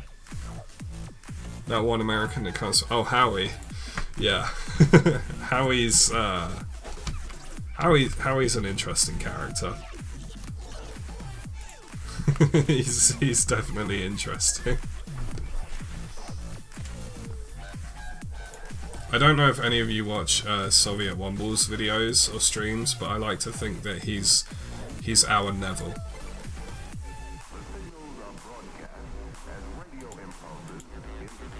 Because no one knows what the fuck he's on about. I actually asked him the other night, he was talking some bollocks about something or other, and I said to Howie, I was like, do you even know what the fuck you're talking about? And he just went, no. It was just like, oh, okay. Never really thought about videoing and streaming. Well, I mean, if you ever want to, just give us a shout. We can always set you up with banners, icons, thumbnails, all that shit. Like I say, I love making stuff like that. Like, I'm addicted to it. That's why like half of my streams have unique thumbnails, even though they really don't need it, because I love making them. So. Did you think it was?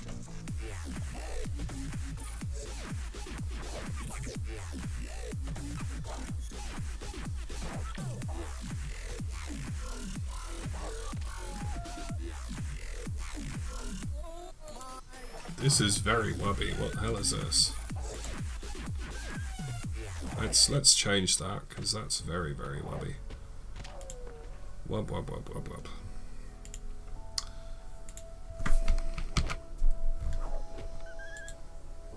I always wondered why Luke used to say that in his streams when he'd get like a heavy dubstep track and he'd be like, oh, this is too wubby. And now I see. Having it right in my ears, I totally see why. That was way too much. Forget your super compost. Oh dude, that sucks, man. I did that a few times going for 99, so. Need a full custom Discord channel? I can rename the one that I've got set up, to be fair, and just call it the family and invite you all. It's probably the easiest way to do it. Yeah. Oh, sorry, lost my voice for a second there. Yeah, man, I like dubstep, but oh man, it's that was a lot in my ears, very directly. Okay, well this Torex hammer definitely makes a difference, because when I get a Hellhound's Task and I bring my Dragon Swords, I have to do 2 trips. So I was killing them significantly quicker with that, to do it in 1 trip and still have a piece of food left. And it's used 0.6% of its charges, so that's pretty awesome.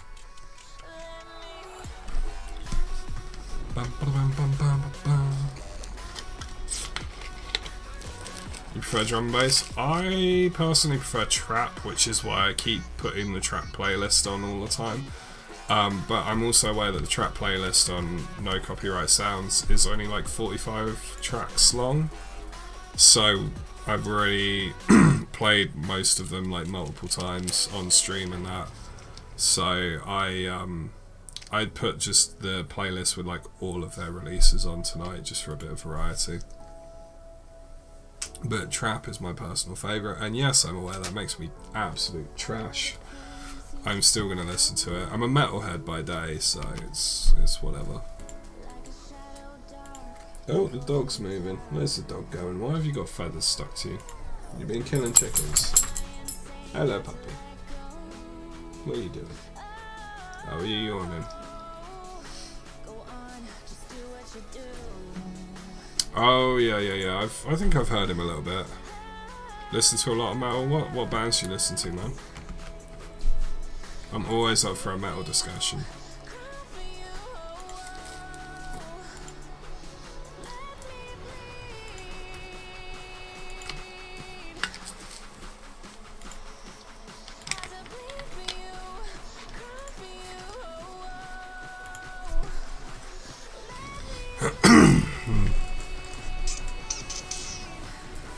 Oh, he's getting back down into his bed.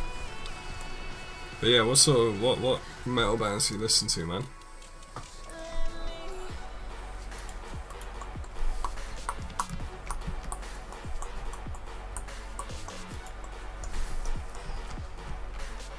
Name the dub head in the stream. Oh, D&B head in the stream. Yeah, that's you, JSP. We all know that, man. Fucking D&B trash. I can't talk. I'm trap trash, so, you know, what are you gonna do? That's the thing, I actually don't know what music Luke listens to. Like, as well as I know him, I don't know what he listens to. Oh, I forgot I had a fucking clue scroll. Let's go do that first, shall we?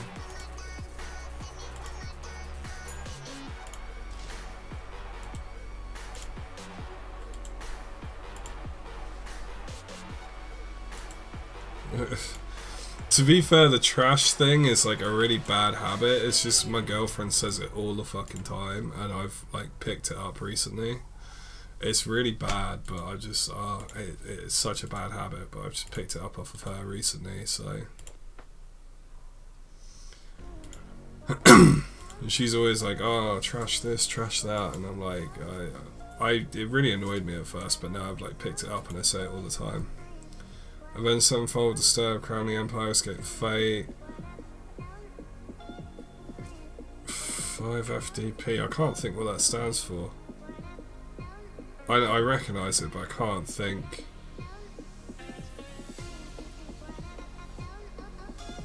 Oh yeah. My girlfriend likes death metal. Well, black metal. Sorry, but she says she doesn't, but she keeps listening to it. So I'm like, yeah, sure. Oh, Five Finger Death Punch, of course. They just lost their lead singer, didn't they? He just like went up on stage in the middle of a show and was like, oh, this is my last show with them. And then after the show, he promptly took a break from the band for, I think he's going back to rehab, isn't he? Or something.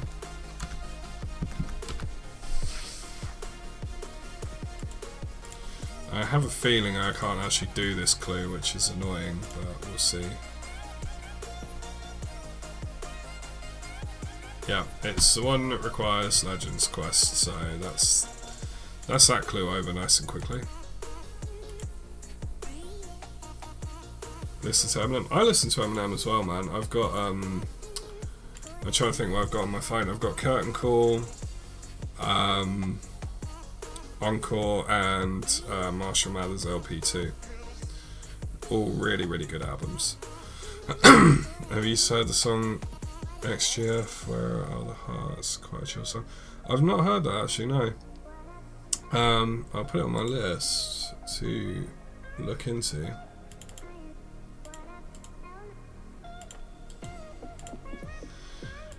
But the big one that I'm listening to at the moment is Beartooth, which I don't know if they're considered heavy metal or if they're considered more like hard rock or like screamo rock, but they're really, really cool. I really, really like them. So yeah, they're a big one for me right now. Beartooth are just fucking great. Grime fan as well. I like a little bit of grime. I have Stormzy's album, although I know a lot of people are like, oh, he's not real grime or whatever, but I like his album. It's a good album. And I've got 2 Devlin albums, Moving Picture and what's the latest one, The Devil In. They're both really, like, if you've not heard those albums, you need to. They're amazing. What am I looking for? Mighty Banshee. I can't remember what they drop. I can't remember if it's the same as the regular ones or if they actually have a different loot table. They drop some stuff that's worth hawking.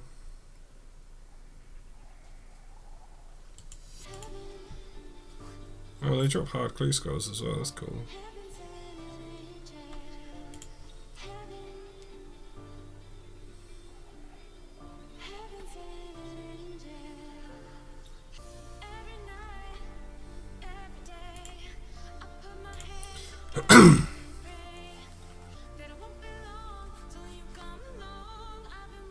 Oh yeah, if you like D&B, you'll like those artists. I've heard most of them. I've heard of all of them, and I've heard most of them.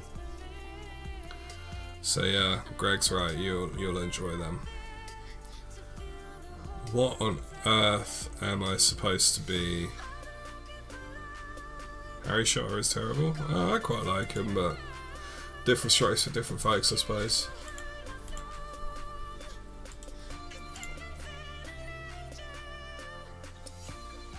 What on earth am I doing? Oh yeah, High Alps, that's what I want.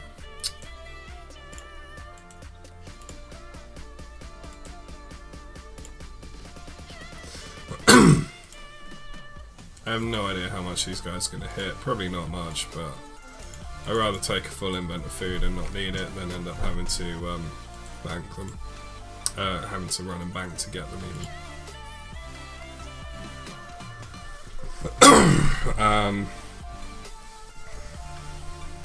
But yeah, I've been listening to Beartooth loads recently. They're really, really good. Slipknot are probably my all-time favourite band. And I'm trying to think who else I've been listening to. I've been listening to a Japanese band called Muck. It's spelled M-U-C-C, that my girlfriend got me to listen to because she likes a lot of Japanese rock. And I have to say, they're really good actually. Like, I ended up buying 2 of their albums. I can't understand. Well, they do have some English lyrics, but it's mostly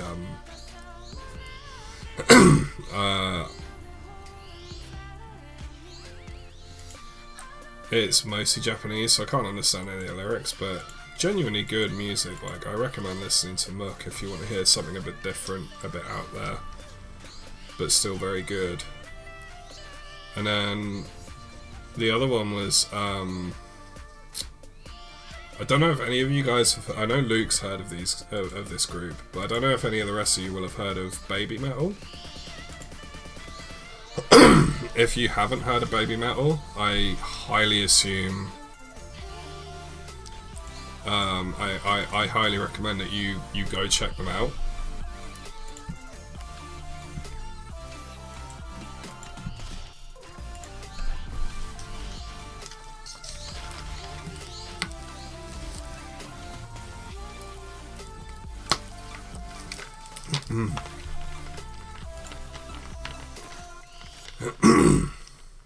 Like, exactly, man. Like, I didn't think, when my girlfriend recommended I go listen to Baby Metal, I was like, really? She was like, yeah, it's like these 3 Japanese teenage girls who front this heavy metal band, and I'm like, what the fuck are you talking about? And then I finally listened to it and promptly bought their album. So good. Bought a wallet, seems decent, was cheap, and it came made by a Chinese company with terrible spelling, and the leather was peeling off the wallet within 3 hours.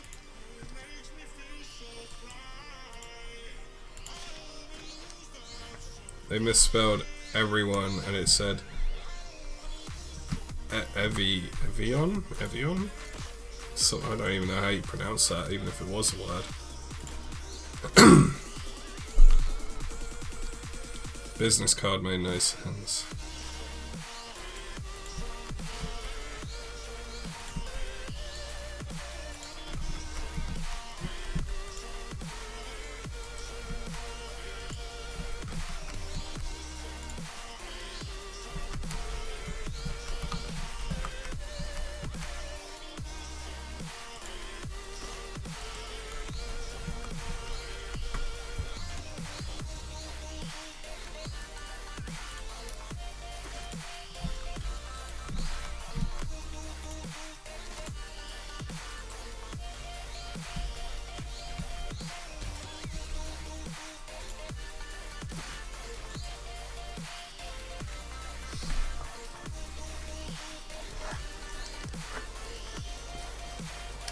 I had a necklace I bought on Amazon a while ago.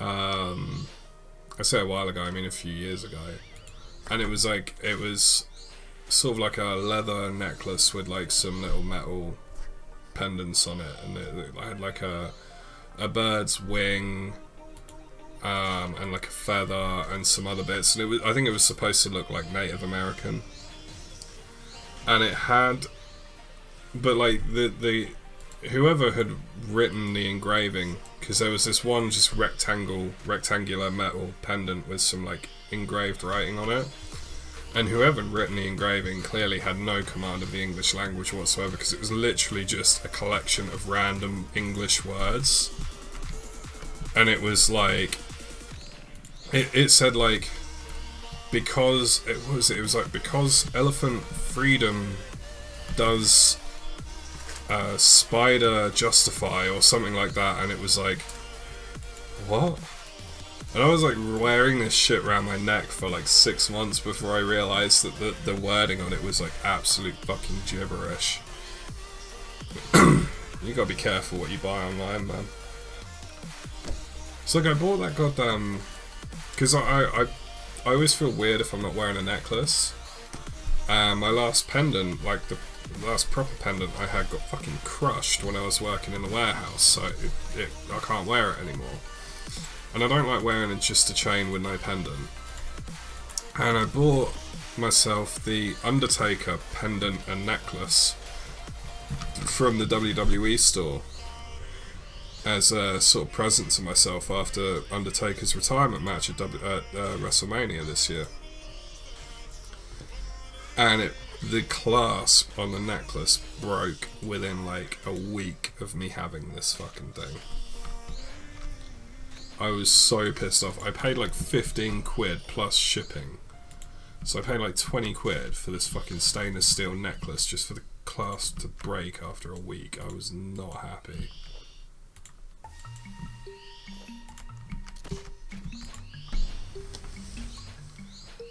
Like, I was raging, dude, like.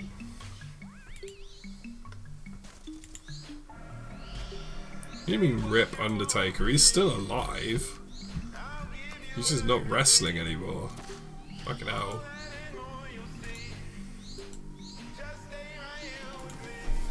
And to be honest, it's a good thing it's, he'll come out and retire. Yeah, he probably will, to be fair. Like, I wouldn't be surprised. I don't know.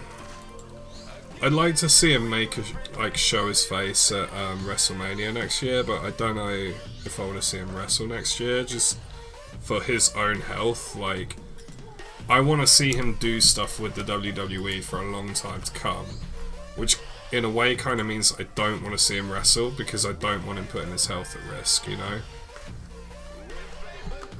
Like, you gotta bear in mind, the dude like had one side of his hips replaced like 2 weeks before that WrestleMania match, and then went like 2 days after the WrestleMania match to get the other side done. Like, he's not in a good state right now. So I don't mind not seeing him wrestle again, but I'd like to see him do stuff with the WWE. You know, whether he does you know, just does like bit parts in the vignettes or whatever. Like, I like to see his face around, you know.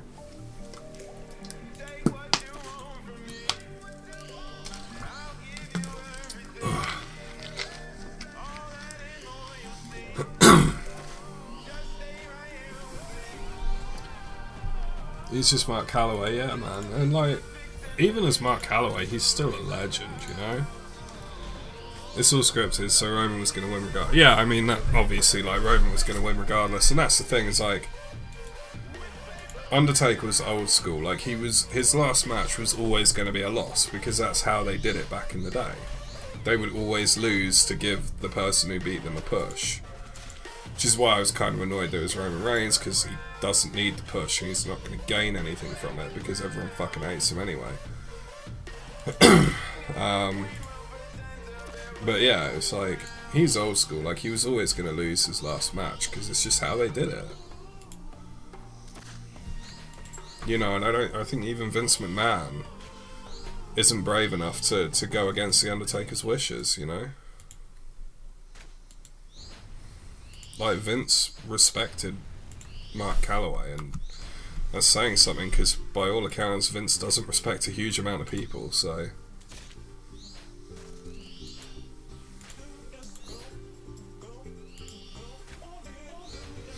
Roman doesn't need a push, he's already been champion multiple times. We'll beat Strowman there.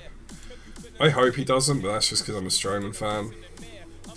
Which I know is a rare sentence. I know there's not a huge amount of people that will say they're a Strowman fan, but I genuinely am. I think he's fucking awesome. I want to see Strowman get a massive push. I like all the Wyatts, so Strowman, Eric Rowan, Bray Wyatt. Bray Wyatt is my top wrestler at the moment. I've already got 2 of his shirts, so I intend on buying more when I'm working. But yeah, Eric Rowan, Braun Strowman, Bray Wyatt, and god damn it, what's the other guy's name? The chocker looking guy, I can't remember his fucking name now. Oh my god, that's gonna bug me so much, I can't remember his name.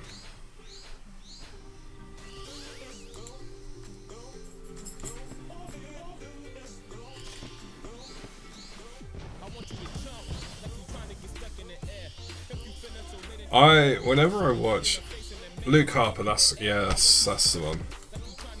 Honestly, whenever I watch Strowman wrestle, it makes me want to go to the gym and hit the weights, because I look at him and think, yeah, I could be that if I put the effort in, you know.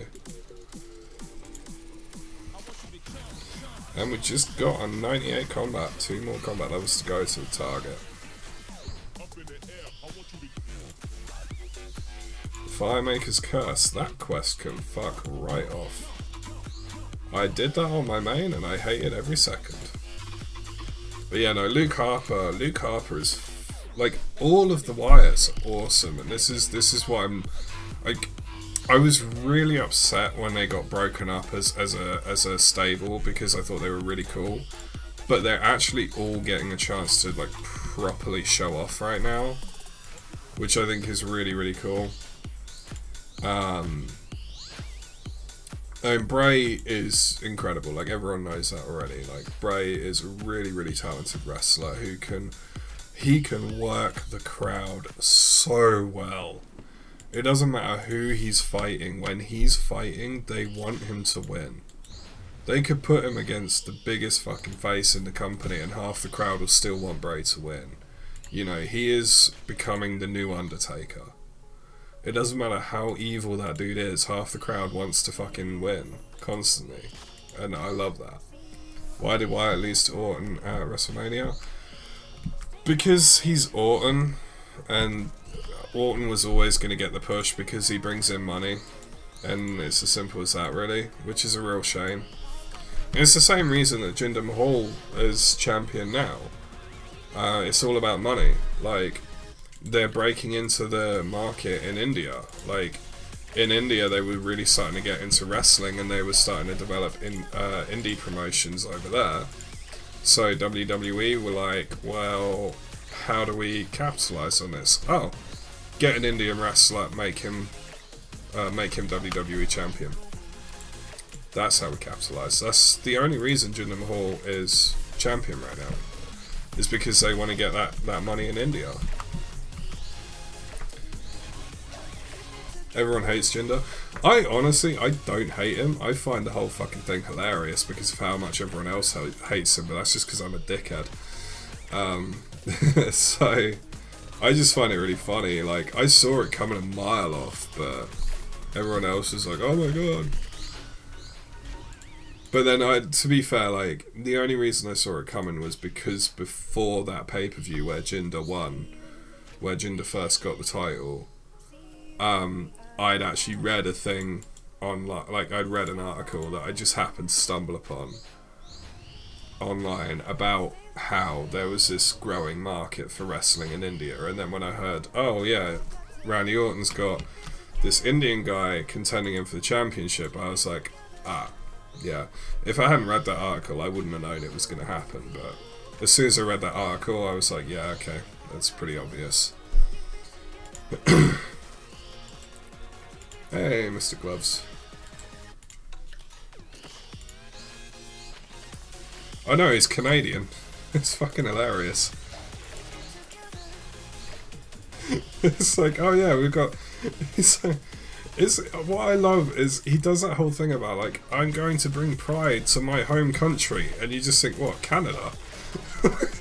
He comes out with all these fucking Indian dancers and that, going on about his home country. It's like, dude, you never lived in India, ever. What the fuck are you talking about? You're born and raised in Canada. You even have a Canadian accent, for fuck's sake. Like, it's so stupid. But yeah, no, it's... I love what they're doing with Eric Rowan at the moment with the sheep mask thing. I can't remember which pay-per-view it was, but it was one of the recent ones. And he had that fucking creepy ass sheep mask. It's like a fucked up version of the ones that they used to wear in the Wyatt family. And he put it on the corner post. Probably never been to India. I think he has been, because I think his parents moved from India to Canada, and then he was born in Canada, so I think he has been to India to like visit family, but he's never lived there. It's all on his wiki page, so but yeah, so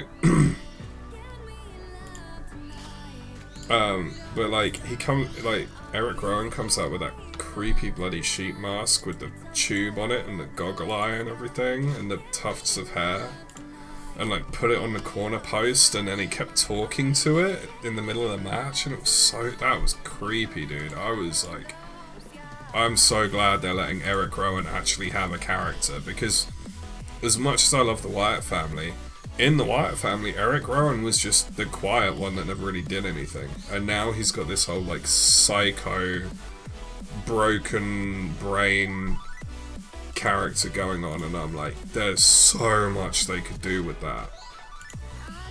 And like when, I think it was in the kickoff show or something, and they had like Booker T and all that on that, you know, on the panel, like talking about the matches that were coming up, and Eric Rowan just comes up, sits down and puts this sack on the table and just starts pulling masks out of it and showing them to the chick, I can't remember her name, the one who's dating Dean Ambrose, and just keeps showing her these masks and trying to give her them, and then when she finally tries to take one, he gets really angry and like pulls it away from her and puts them all in the sack and like storms off, and it was legitimately creepy. Like, I loved it. I can't wait to see what they do with him.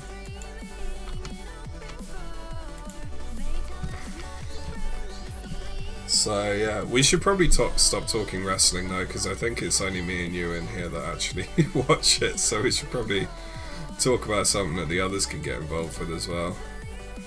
Congratulations on 80 fishing, JSP, well done.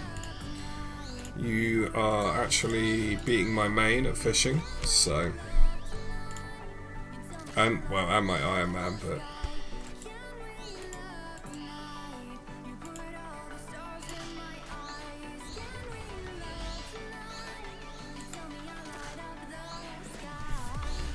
Yo, Mr. Judy, what is that blue star by your name in game? Like, I've been wondering that for a while, I keep forgetting to ask you.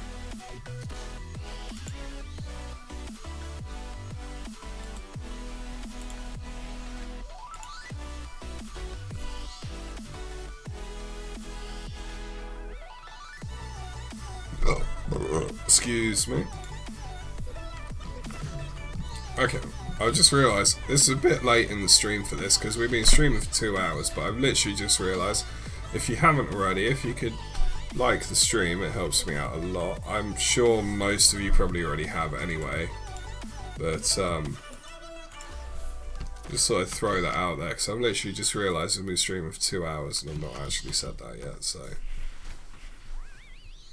Luke, that means you, because I know you never like my streams.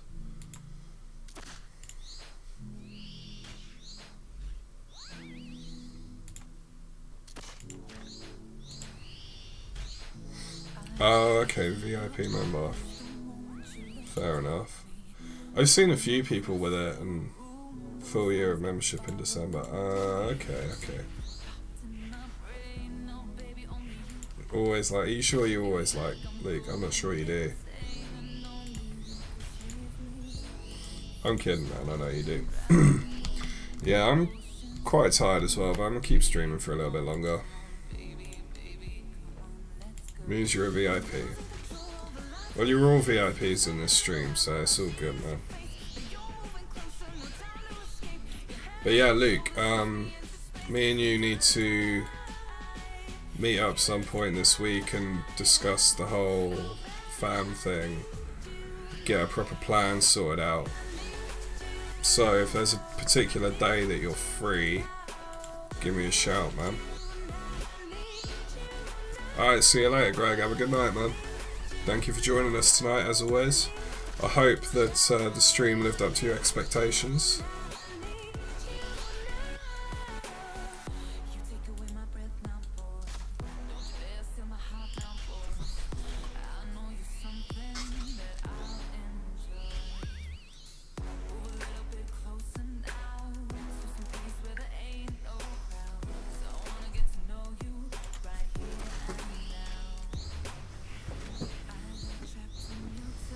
I just realised I haven't charged my phone yet. It's like nearly dead. And I'm going to want it when I go to bed, so I better charge it for a bit.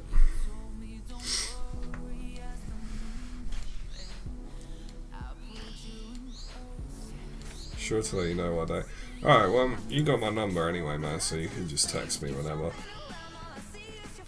Like, I'm free all week, so... But I think if we're going to do this, we need to do it properly and come up with a proper plan, you know?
Excuse me.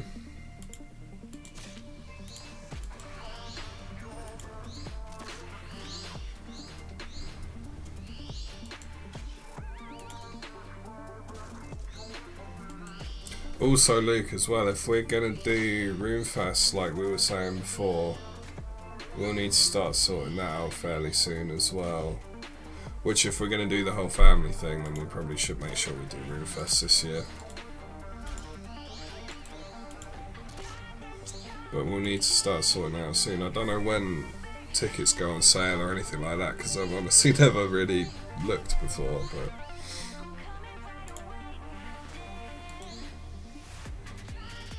Welcome back, man. It's all good, it's all good.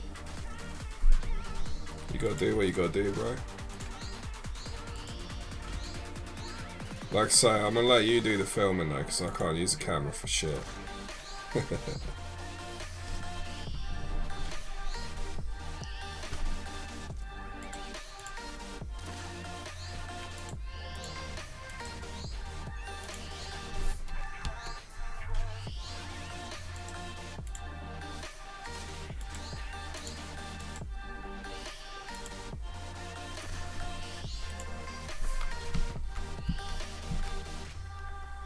16 port, what? 3rd of July is when they go on sale. Oh shit, man. How much are they?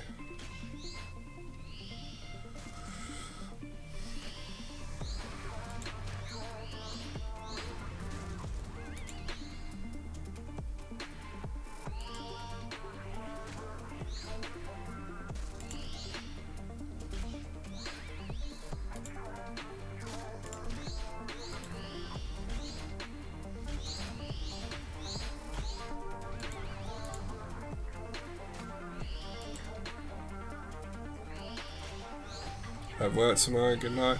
Alright, good night, Viking. Good to meet you properly. Good to talk things through, and welcome to the family. Thank you for the compliment there. Have a good night, man, and have a good day at work tomorrow, man. 100 quid, fucking hell. What do they do at Roomfest? It's 100 quid. I thought it'd be like 40. In before I donate 100 to Goodrich. Fucking hell. Yeah, well, Goodrich is working. He can afford it. I fucking can't. I won't have even done my course by then. Yeah, have a good night, Viking, man.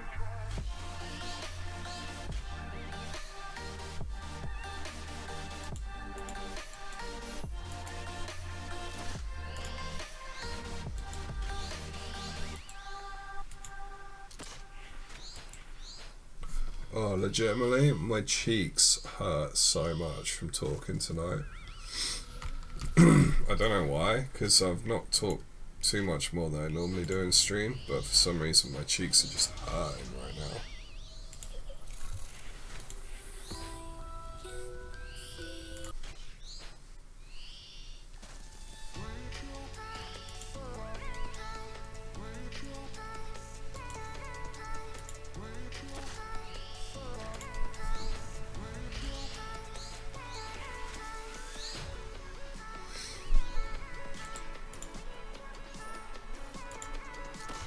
How many kills have I got left? 40, that's not too bad. Probably finish this task and then do the clue scroll. And then that'll probably be it for the night. Probably check that I can actually do the clue scroll. Critic seller, I have no idea what that means. Excuse me.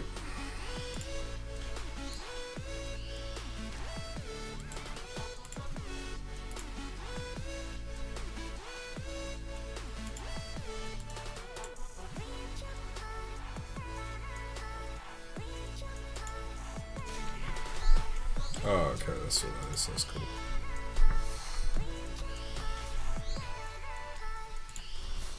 But yeah, I'm going to start working on part 2 for the Iron Man tips and tricks, because there was a couple of bits that I mentioned in the video I put out today, but I don't go too in detail on them, so I'm going to talk about them a bit more tomorrow. Well, I don't know if the video is going to come out tomorrow, but I'm going to work on it tomorrow. I'm going to try and do a little bit more with the editing and that, so I'm going to try and play around a bit more. So I'm going to spend a bit of tomorrow doing that. Tuesday night, we've got Elder Scrolls Online stream, me and Kieran. I'll be streaming it, but Kieran will be in the Discord with me, so you guys will be able to hear him. I'm really excited for that. I've not played Elder Scrolls Online for like 2 years, and I know they've improved a lot of stuff in that time. So I'm pretty excited. I didn't really get very far, so I may as well be a totally new player. It should be quite funny. I'm going to get Kieran to open the stream so that he'll be able to see the live chat. So you guys will be able to interact properly with him. I'm really excited for that. It's going to be different, but it's going to be a proper long stream. I think we're aiming to start around 10:30 and go till like 2, maybe even 3 in the morning. So it should be a really good laugh if any of you guys are up for the long haul on that one. Just watching us completely fail at understanding Elder Scrolls Online should be good fun. And I'm thinking, now that I'm learning to edit videos, I might actually do some lore videos for games, because I don't know about you guys, but I'm fascinated by the lore in a lot of fantasy games. So I'm thinking I might do some for Skyrim, some for RuneScape maybe, because the lore in RuneScape is quite interesting once you get your head around it. It's a bit confusing, but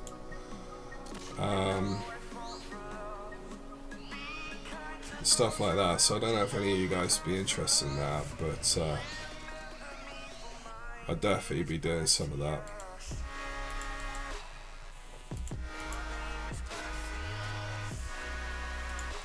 This bloody song gets stuck in my head so easily. I wonder if I can find...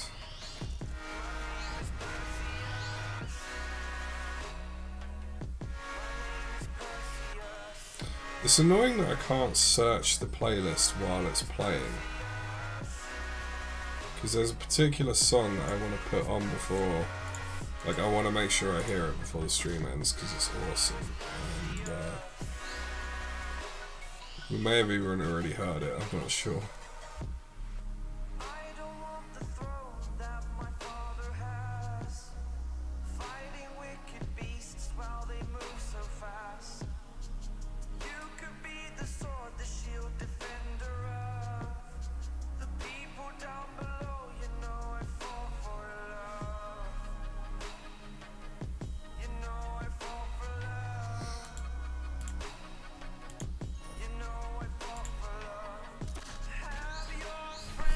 I think me and Luke need to do a collab video at some point soon. We were talking about it a while back and never got round to it. But I think we need to do something soon. Some multiplayer game that we can do in a video format rather than a stream format would be quite good.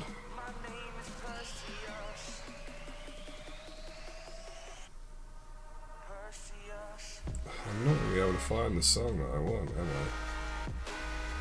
Probably means it's already played, to be honest, but...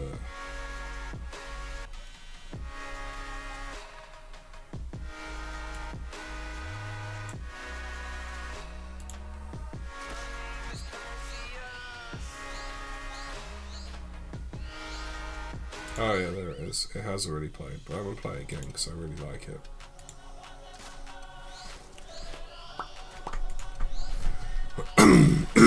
Oh, excuse me. Elder Scrolls thing, yeah man, like I say, I got nowhere when I played it before. I had no clue what I was doing, and no one else I knew was playing it at the same time, so I had no one to like go to for help. But me and Kieran have both reinstalled it after not playing it for like 2 years or something, and we're gonna give it another crack. And if we enjoy it, it might become like a regular thing. Like once a week we'll just jump on and stream it for a couple of hours as we progress. Or it might just be a one-off, just have a laugh at how terrible we are at the game and then move on. But we'll just see sort of how it goes, you know. I'm gonna head off now, bro. Go stream. See you tomorrow for stream. Yeah, I will be streaming tomorrow night. I don't know exactly what. It'll probably end up being RuneScape, to be fair. But yeah, I'll be streaming tomorrow night, man. And if you're streaming, I'll pop in as well. Have a good night, man. Like I say, whenever you're free this week, give me a text and we'll sort things out on a more official level.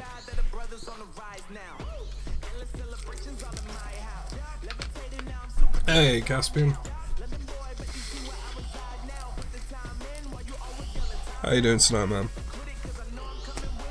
It's good to hear that you like both our streams, because we've literally tonight in this stream decided that we are now gonna be like officially stream and content creator partners. We have formed a group, a few of us in the stream tonight, called The Family, and we're gonna be helping each other create content, collabing on content. So if you already like both of us, that's pretty cool, because you're gonna see us working together quite a lot in the future now.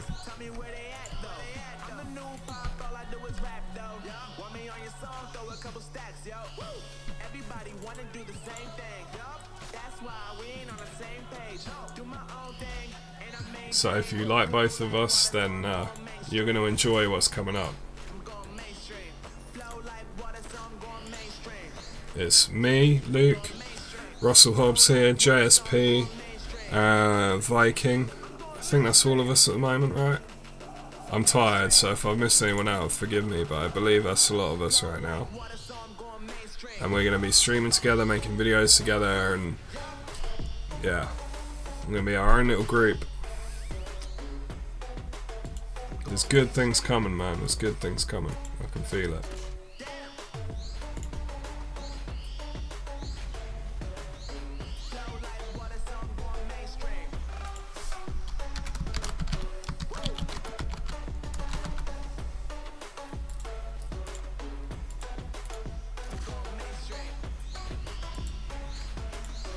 Yeah, you see that tag on one of our videos, you know it's going. It's gonna be good fun, man, and hopefully we'll be putting out some decent content. Thinking of starting streaming as well. Man, if you want to do it, go for it, man. 3 weeks ago I was thinking about starting, and now I am, and I'm loving every second of it. Join the little cult, yeah man, if you want to. Probably head off so I don't end up completely dead to your test tomorrow. Yeah man, I don't blame you. You make sure you get some sleep before that test, man. I don't want you coming back to the stream tomorrow like, man, I failed because of you. So yeah, no, you go get some sleep, dude. Good luck on your test tomorrow. I'm sure you won't need it, but good luck all the same, man.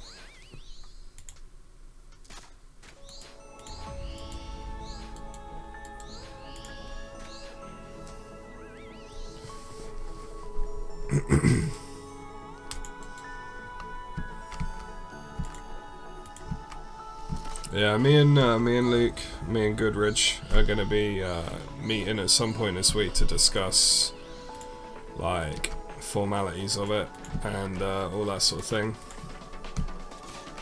We'll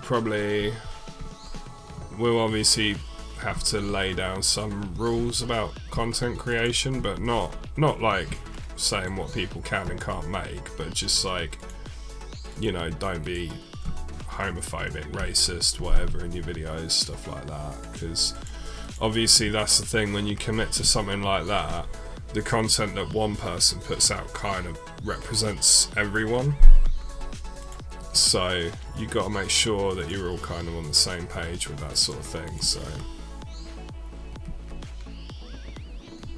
hey, got 2 Slayer levels today. It shows how little life I've had today. I managed to get 2 Slayer levels. We get Gargoyles at the next level though, I'm excited. Yeah, have a good night, Mr. Judy. Good luck on the test.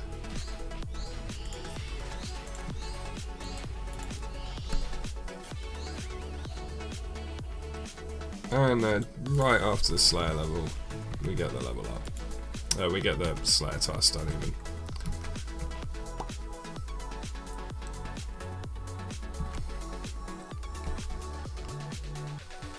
Invite me to the Discord when it gets serious? Yeah, man. No problem, no problem.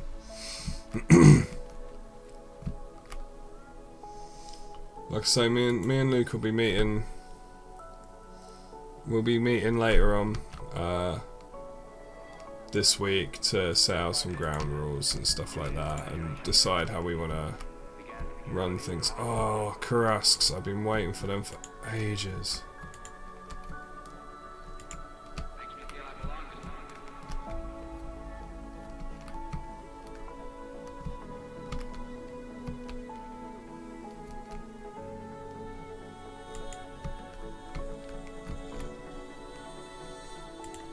I've been waiting to get Karasks for fucking ages.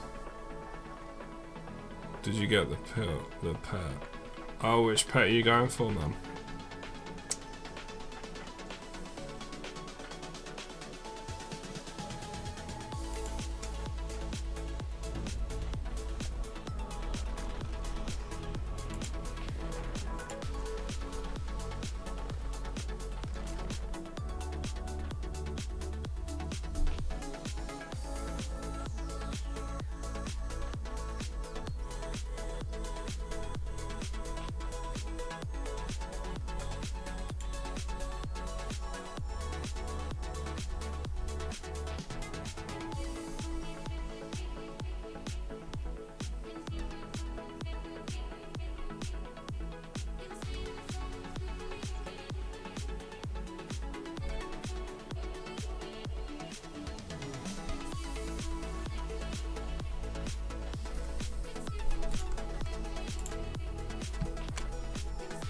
Are you still at the Zamorak God Wars or a different one?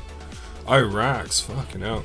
I really need to do Rax on my main at some point. I've not done it. He's max combat and he's got fucking Torva Vertus, Pernix and all 3 noxious weapons, so there's literally nothing stopping him from doing it, but I've still not done it yet. I really need to start.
go wild on it. I really need to, but I just haven't yet.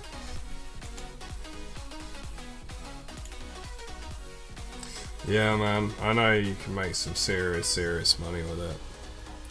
It's just one of those things, it's like, I'm not normally very good at bossing, so it's getting the confidence to go do it. Like, I know I've got the gear and the levels, so it's so stupid that I don't have the confidence, but...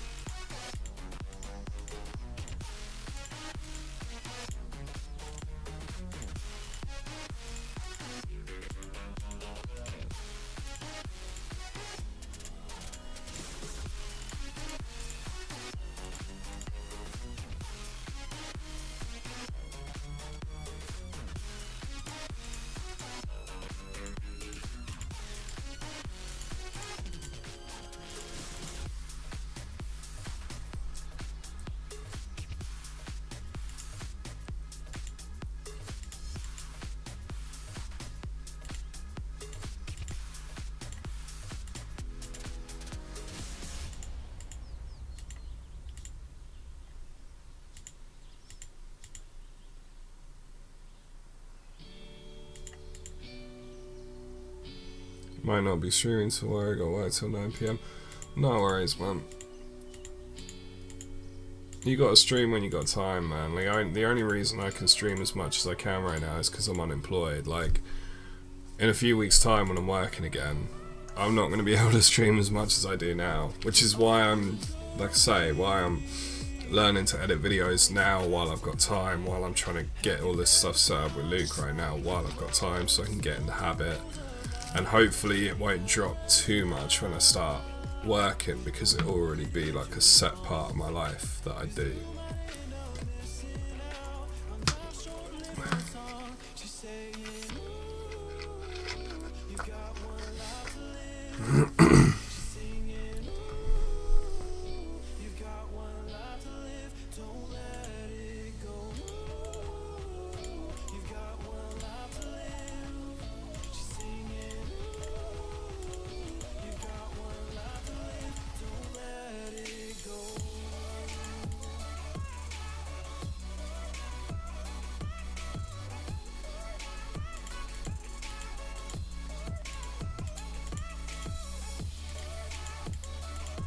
Don't you work in a bloody BT call centre? I didn't think they were open till 9.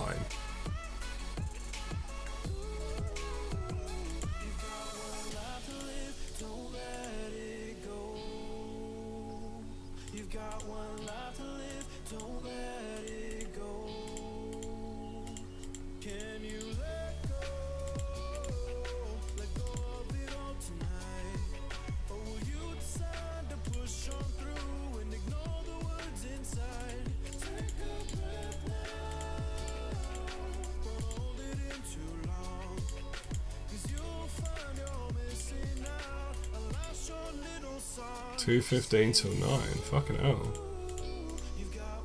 I honestly didn't think BT call centres were open that long, but prove me wrong.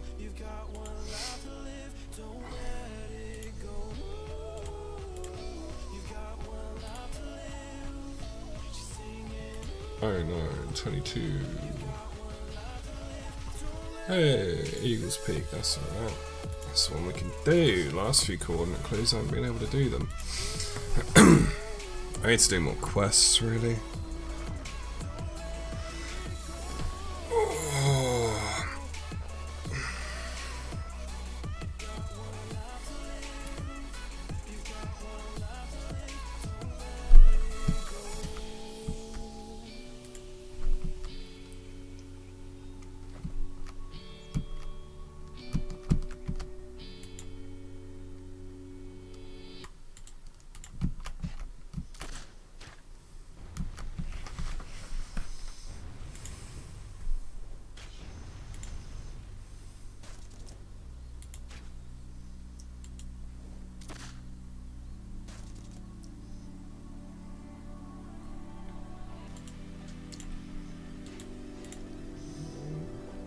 Oh, excuse me.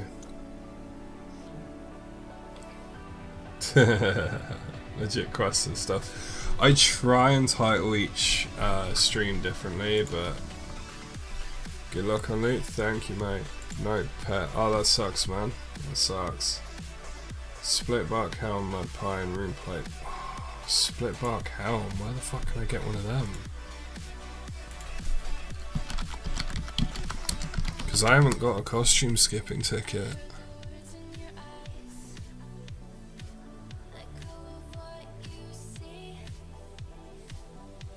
Ravenous Ghoul, where are they?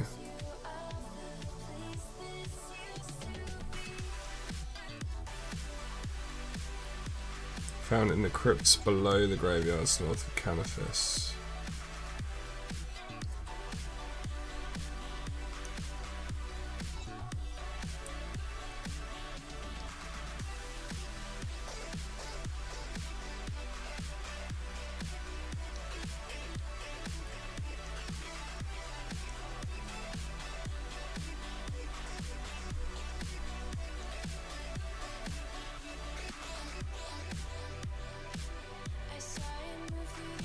What's their weakness? Fire magic. Alright, I'm gonna go kill some of these guys and see if I can get a split bark helm. Yeah, I know you can make them, but it takes a while, doesn't it? I think. Let's have a look. What do you need? A split bark helm made of 2 pieces of bark and 2 pieces of fine cloth. Where'd you get the fine cloth from?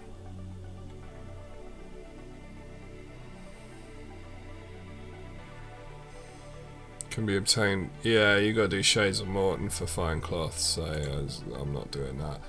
I'm gonna go kill some of these ravenous ghouls and see if I can get a drop. It's the one in Shiloh Village, and I don't have a costume skipping ticket right now, so because I used my last one on my clue earlier today. In fact, I used both of them on clues earlier today, and didn't get any in rewards, which is quite annoying actually. But we'll kill these. It says uncommon, but apparently they take quite a lot of damage from fire magic, so if I get my magic gear out, we should have a good shot at getting these from these ravenous ghouls, so long as they don't hit me too hard. The other thing I can get them from is Firewatch, but I'm not far enough along in the vampire quests to or not Firewatch, sorry, but oh no, it is Firewatch. Okay. Huh, I can kill them. Okay, I thought it was Via Lords and Ladies, but I can kill the Via Watch. And we'll try the Ravenous Ghouls. What level are they? Actually no, we'll go for the Via Watch actually, they're a lower level. Sod it. Right, so we want to switch to our melee gear, because we're going to use the Evander's Flail. I'm more likely to get it off the Via Watch, because it's the same drop rate. And they're a lower level, so I can kill more of them much easier. Let's get some food anyway, just in case. Iron Man life, yeah man, yeah.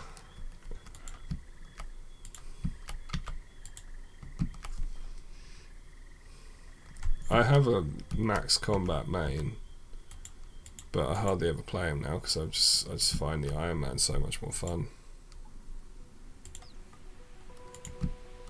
I think it's the extra challenge, but I genuinely just find it so entertaining.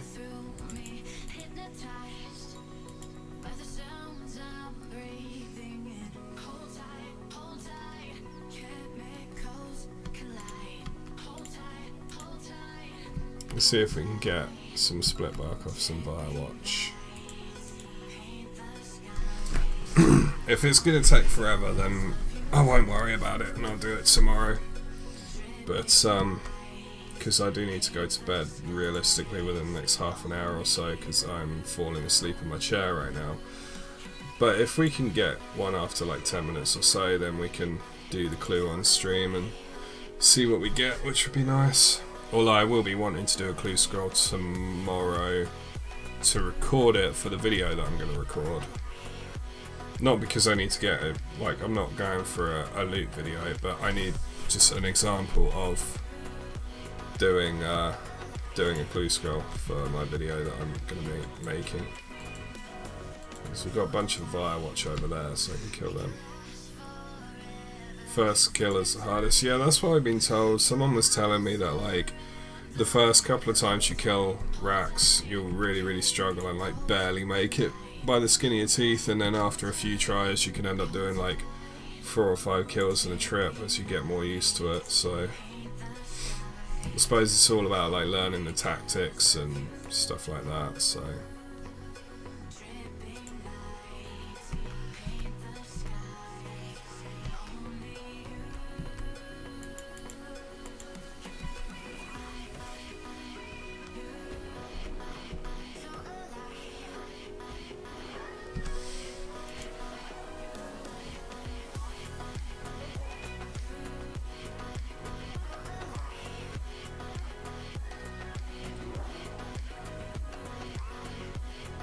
I only need the helm because that's the only piece that you need for clue scrolls, so they'll probably drop every piece but the helm. I can see it happening.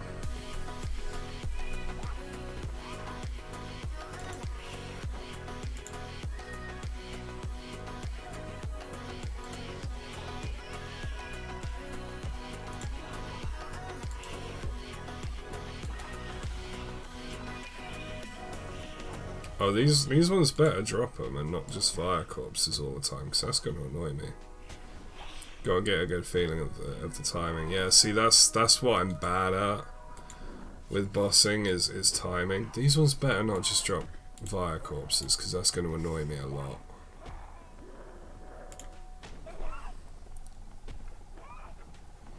If these ones like don't drop loot for some stupid reason.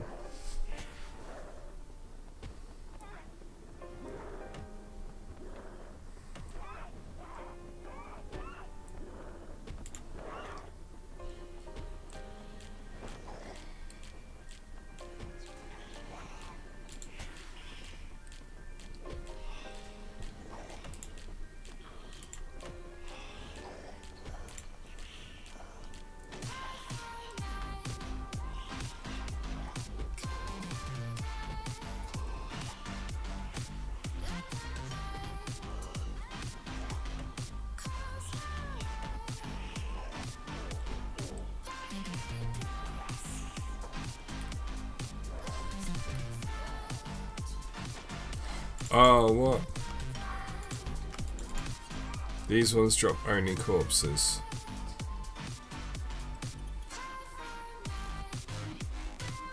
Drop only corpses. God damn it, so I do need to kill the ravenous skulls. That's really irritating. I wish I'd read that before I came down here.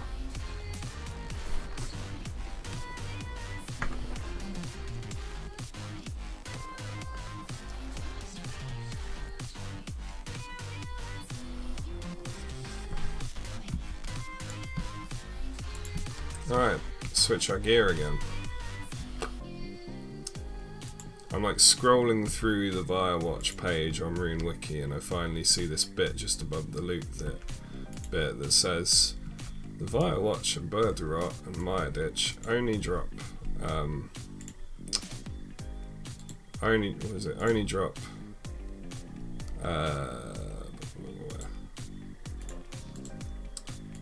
only drop corpses and no actual loot. And it's just like, oh, okay, that's weird, but apparently it's only the ones up in the actual like vampire city area that drop loot, which is really irritating. But oh well, we'll survive. We'll be fine. I am really running low on air runes. I need to do something about that.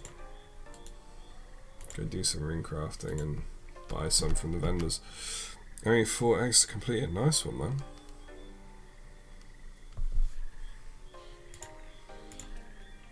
I think my Iron Man has 1 egg. I don't have an aquarium for it yet, but I have 1 egg.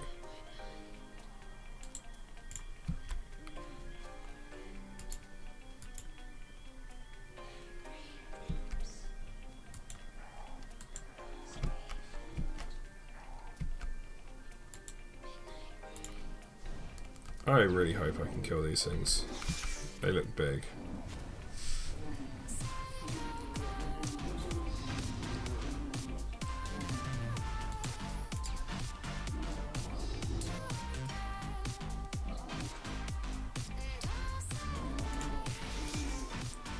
They've got quite a lot of hit points actually.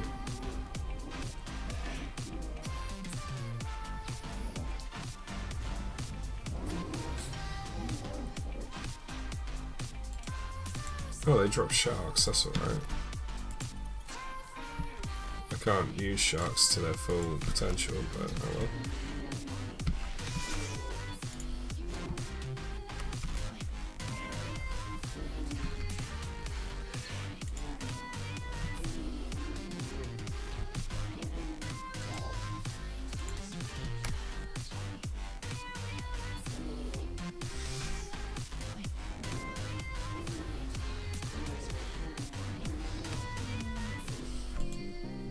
Super defense.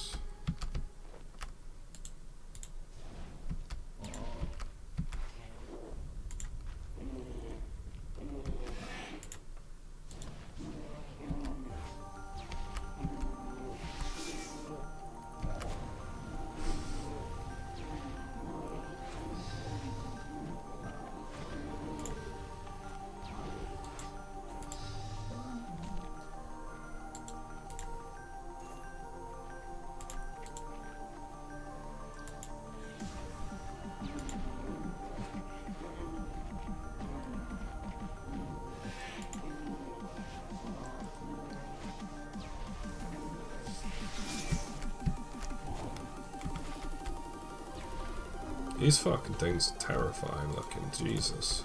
Oh, split back boots. Not quite what I want, but close.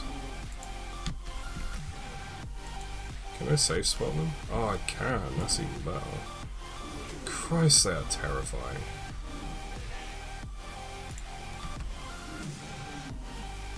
I didn't even know these things existed till tonight, but Jesus.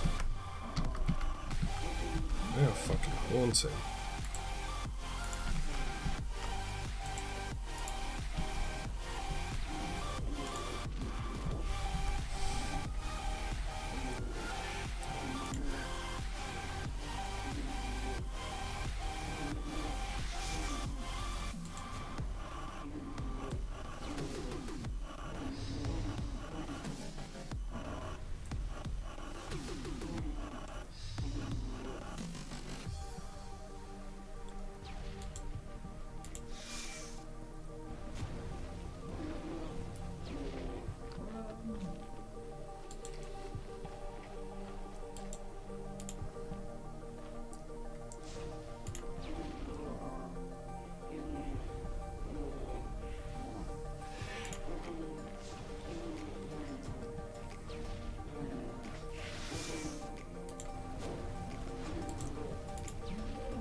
Split bark gauntlets.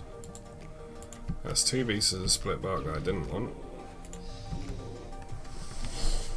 They seem to drop them pretty frequently though, so that's alright.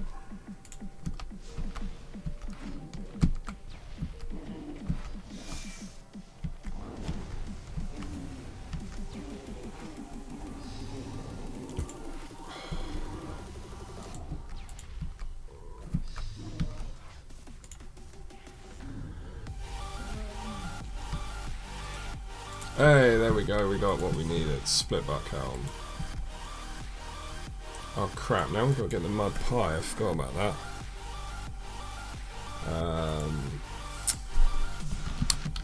How do we get the mud pie?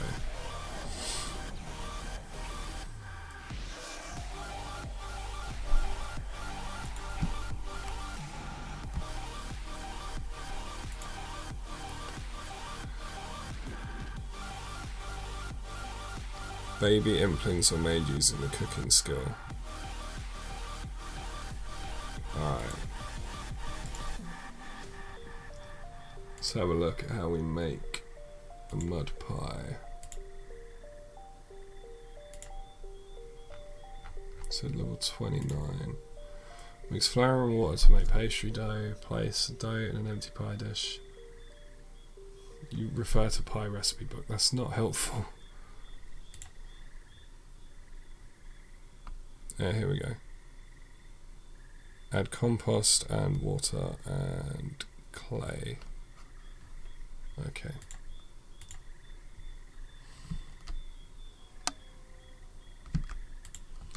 So we need a bucket of compost, an empty bucket.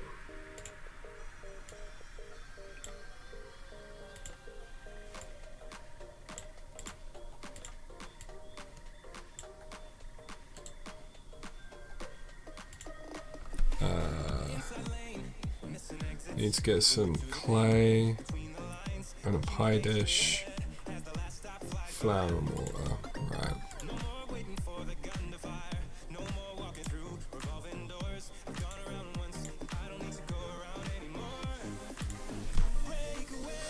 We've got the split bark helm.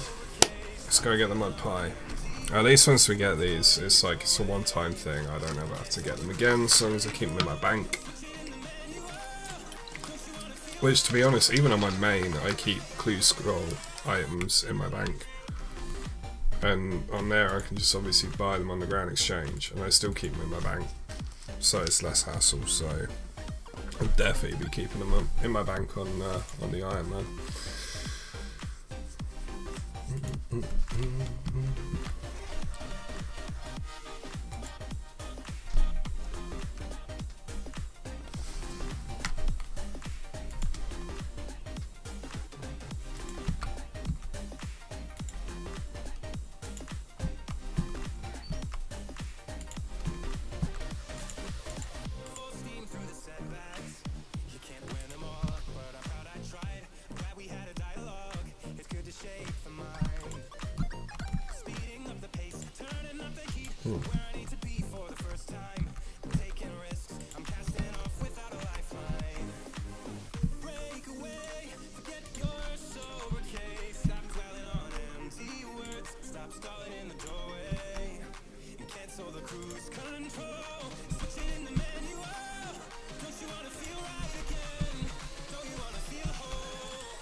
Okay, so we've got a pot of flour. So we need some water.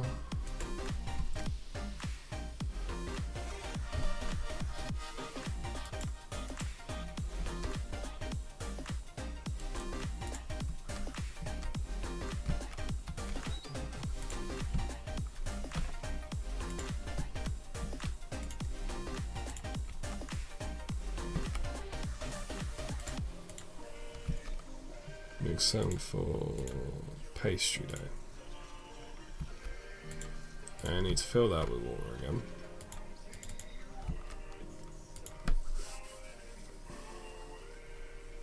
And then, oh, I want to go to Berthorpe now, really.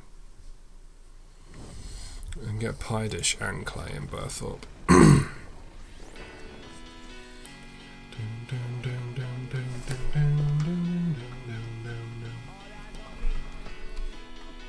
I like this track, that's a good one.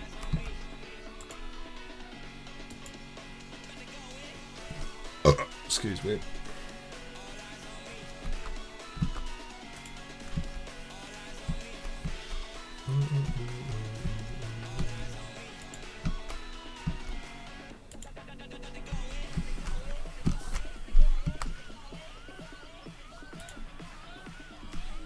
There's a clay. And it says soft clay won't work, so.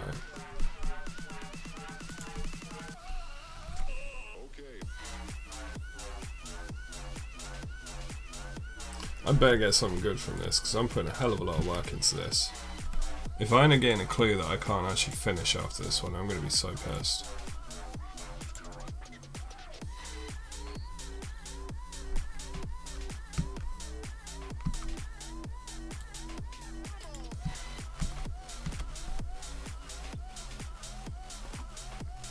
Right, pie dish.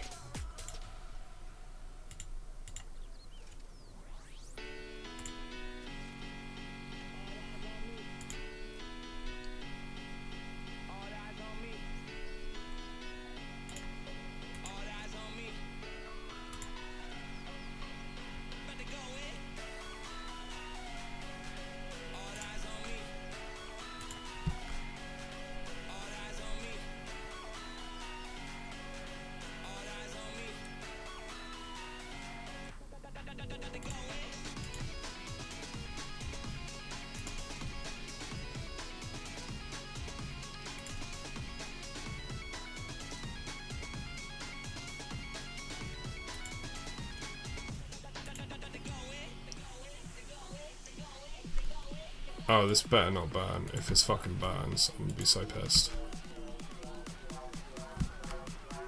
Oh, thank God for that, it didn't.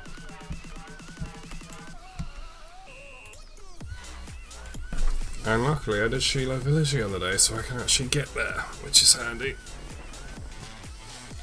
If I got this clue like 2 days ago, I wouldn't have been able to do it.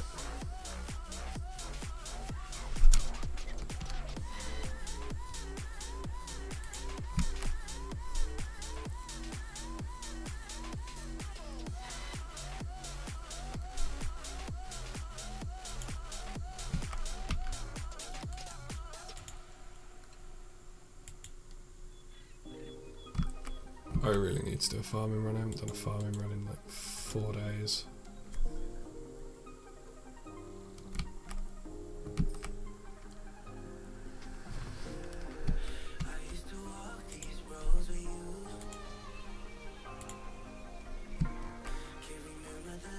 And I need a room plate body.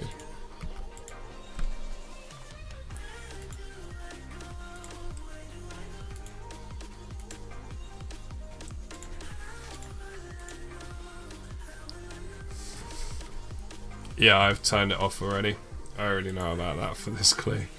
I've been there before.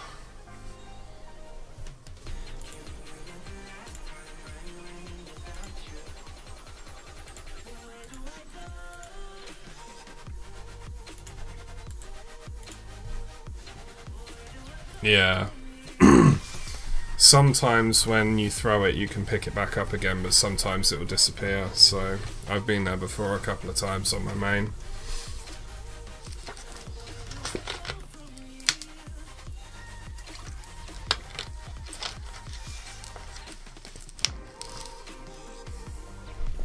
Thank you for the heads up all the same though, man. I appreciate it.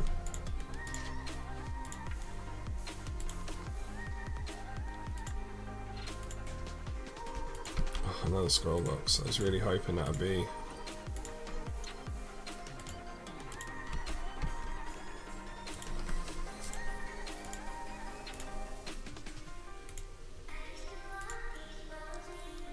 Oh, are you kidding me? All of that and I get a clue that I can't do. Because I don't have a costume skipping ticket. And I don't. Oh. God, I'm pretty sure I can't get all the items for it. I'll just check.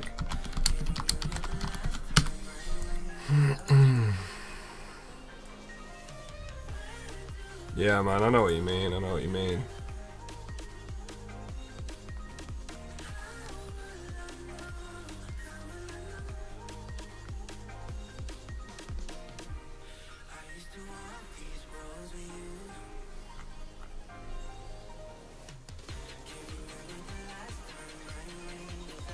Yeah, the only thing that drops this is a Revenant Knight, which is level 119 in the wilderness, and it's a rare drop. That's really annoying.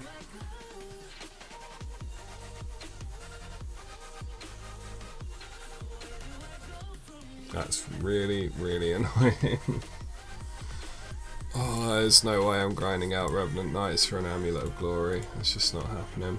And I don't have anywhere near the crafting level I need.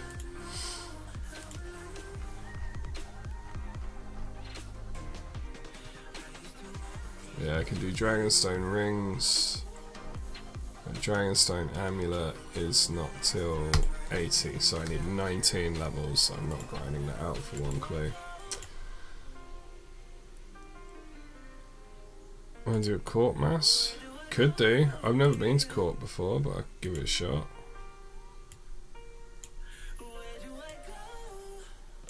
Are the drops still worth anything? I honestly have no idea.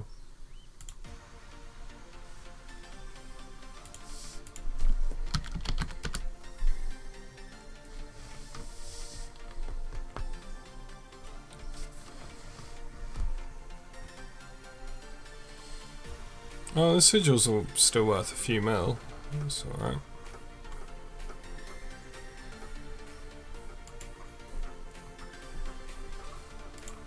Yeah, we could possibly do that. I'm not gonna fully commit to anything because I will be streaming some point later to like late night probably, and I'll be recording clips for my next video during the day and possibly doing editing. Yeah, RuneWiki is showing Divine as 5.8, Elysian as 9.2, Arcane 4.7, and Spectral is 497k. But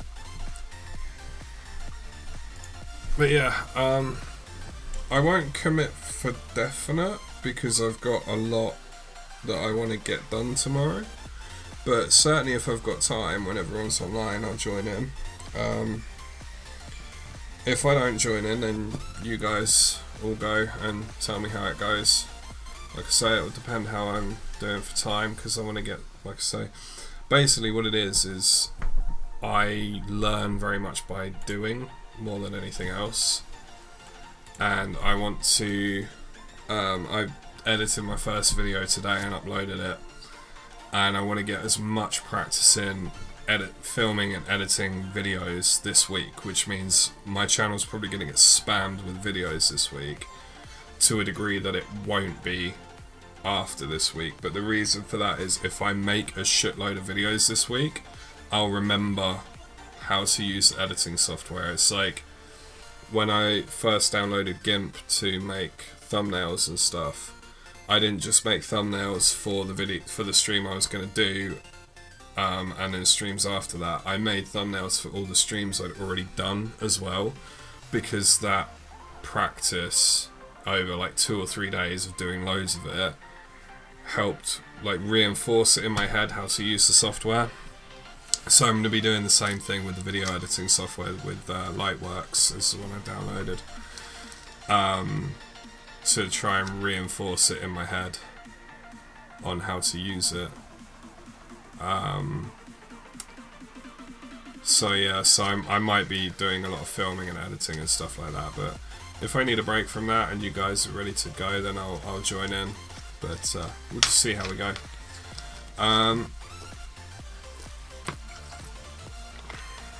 Yeah, it definitely would make good content.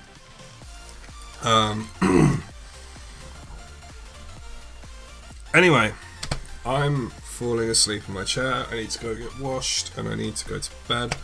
So thank you all for joining me. It's been a really, really good stream. The Storytime Sunday went really, really well, and then the rest of the stream has been very interesting. Lots of laughs, lots of shit going on. It's been really, really good. So yeah, like I say, thank you those of you watching right now for joining me. If you have enjoyed it, if you put a like on the stream, subscribe to the channel, it helps me out in a big way. It tells me that I'm doing something right. So yeah, thank you all for joining me. Normally my outros are better than this, but like I say, I'm falling asleep right now. So I will see you all in the next one. Have a good night, guys.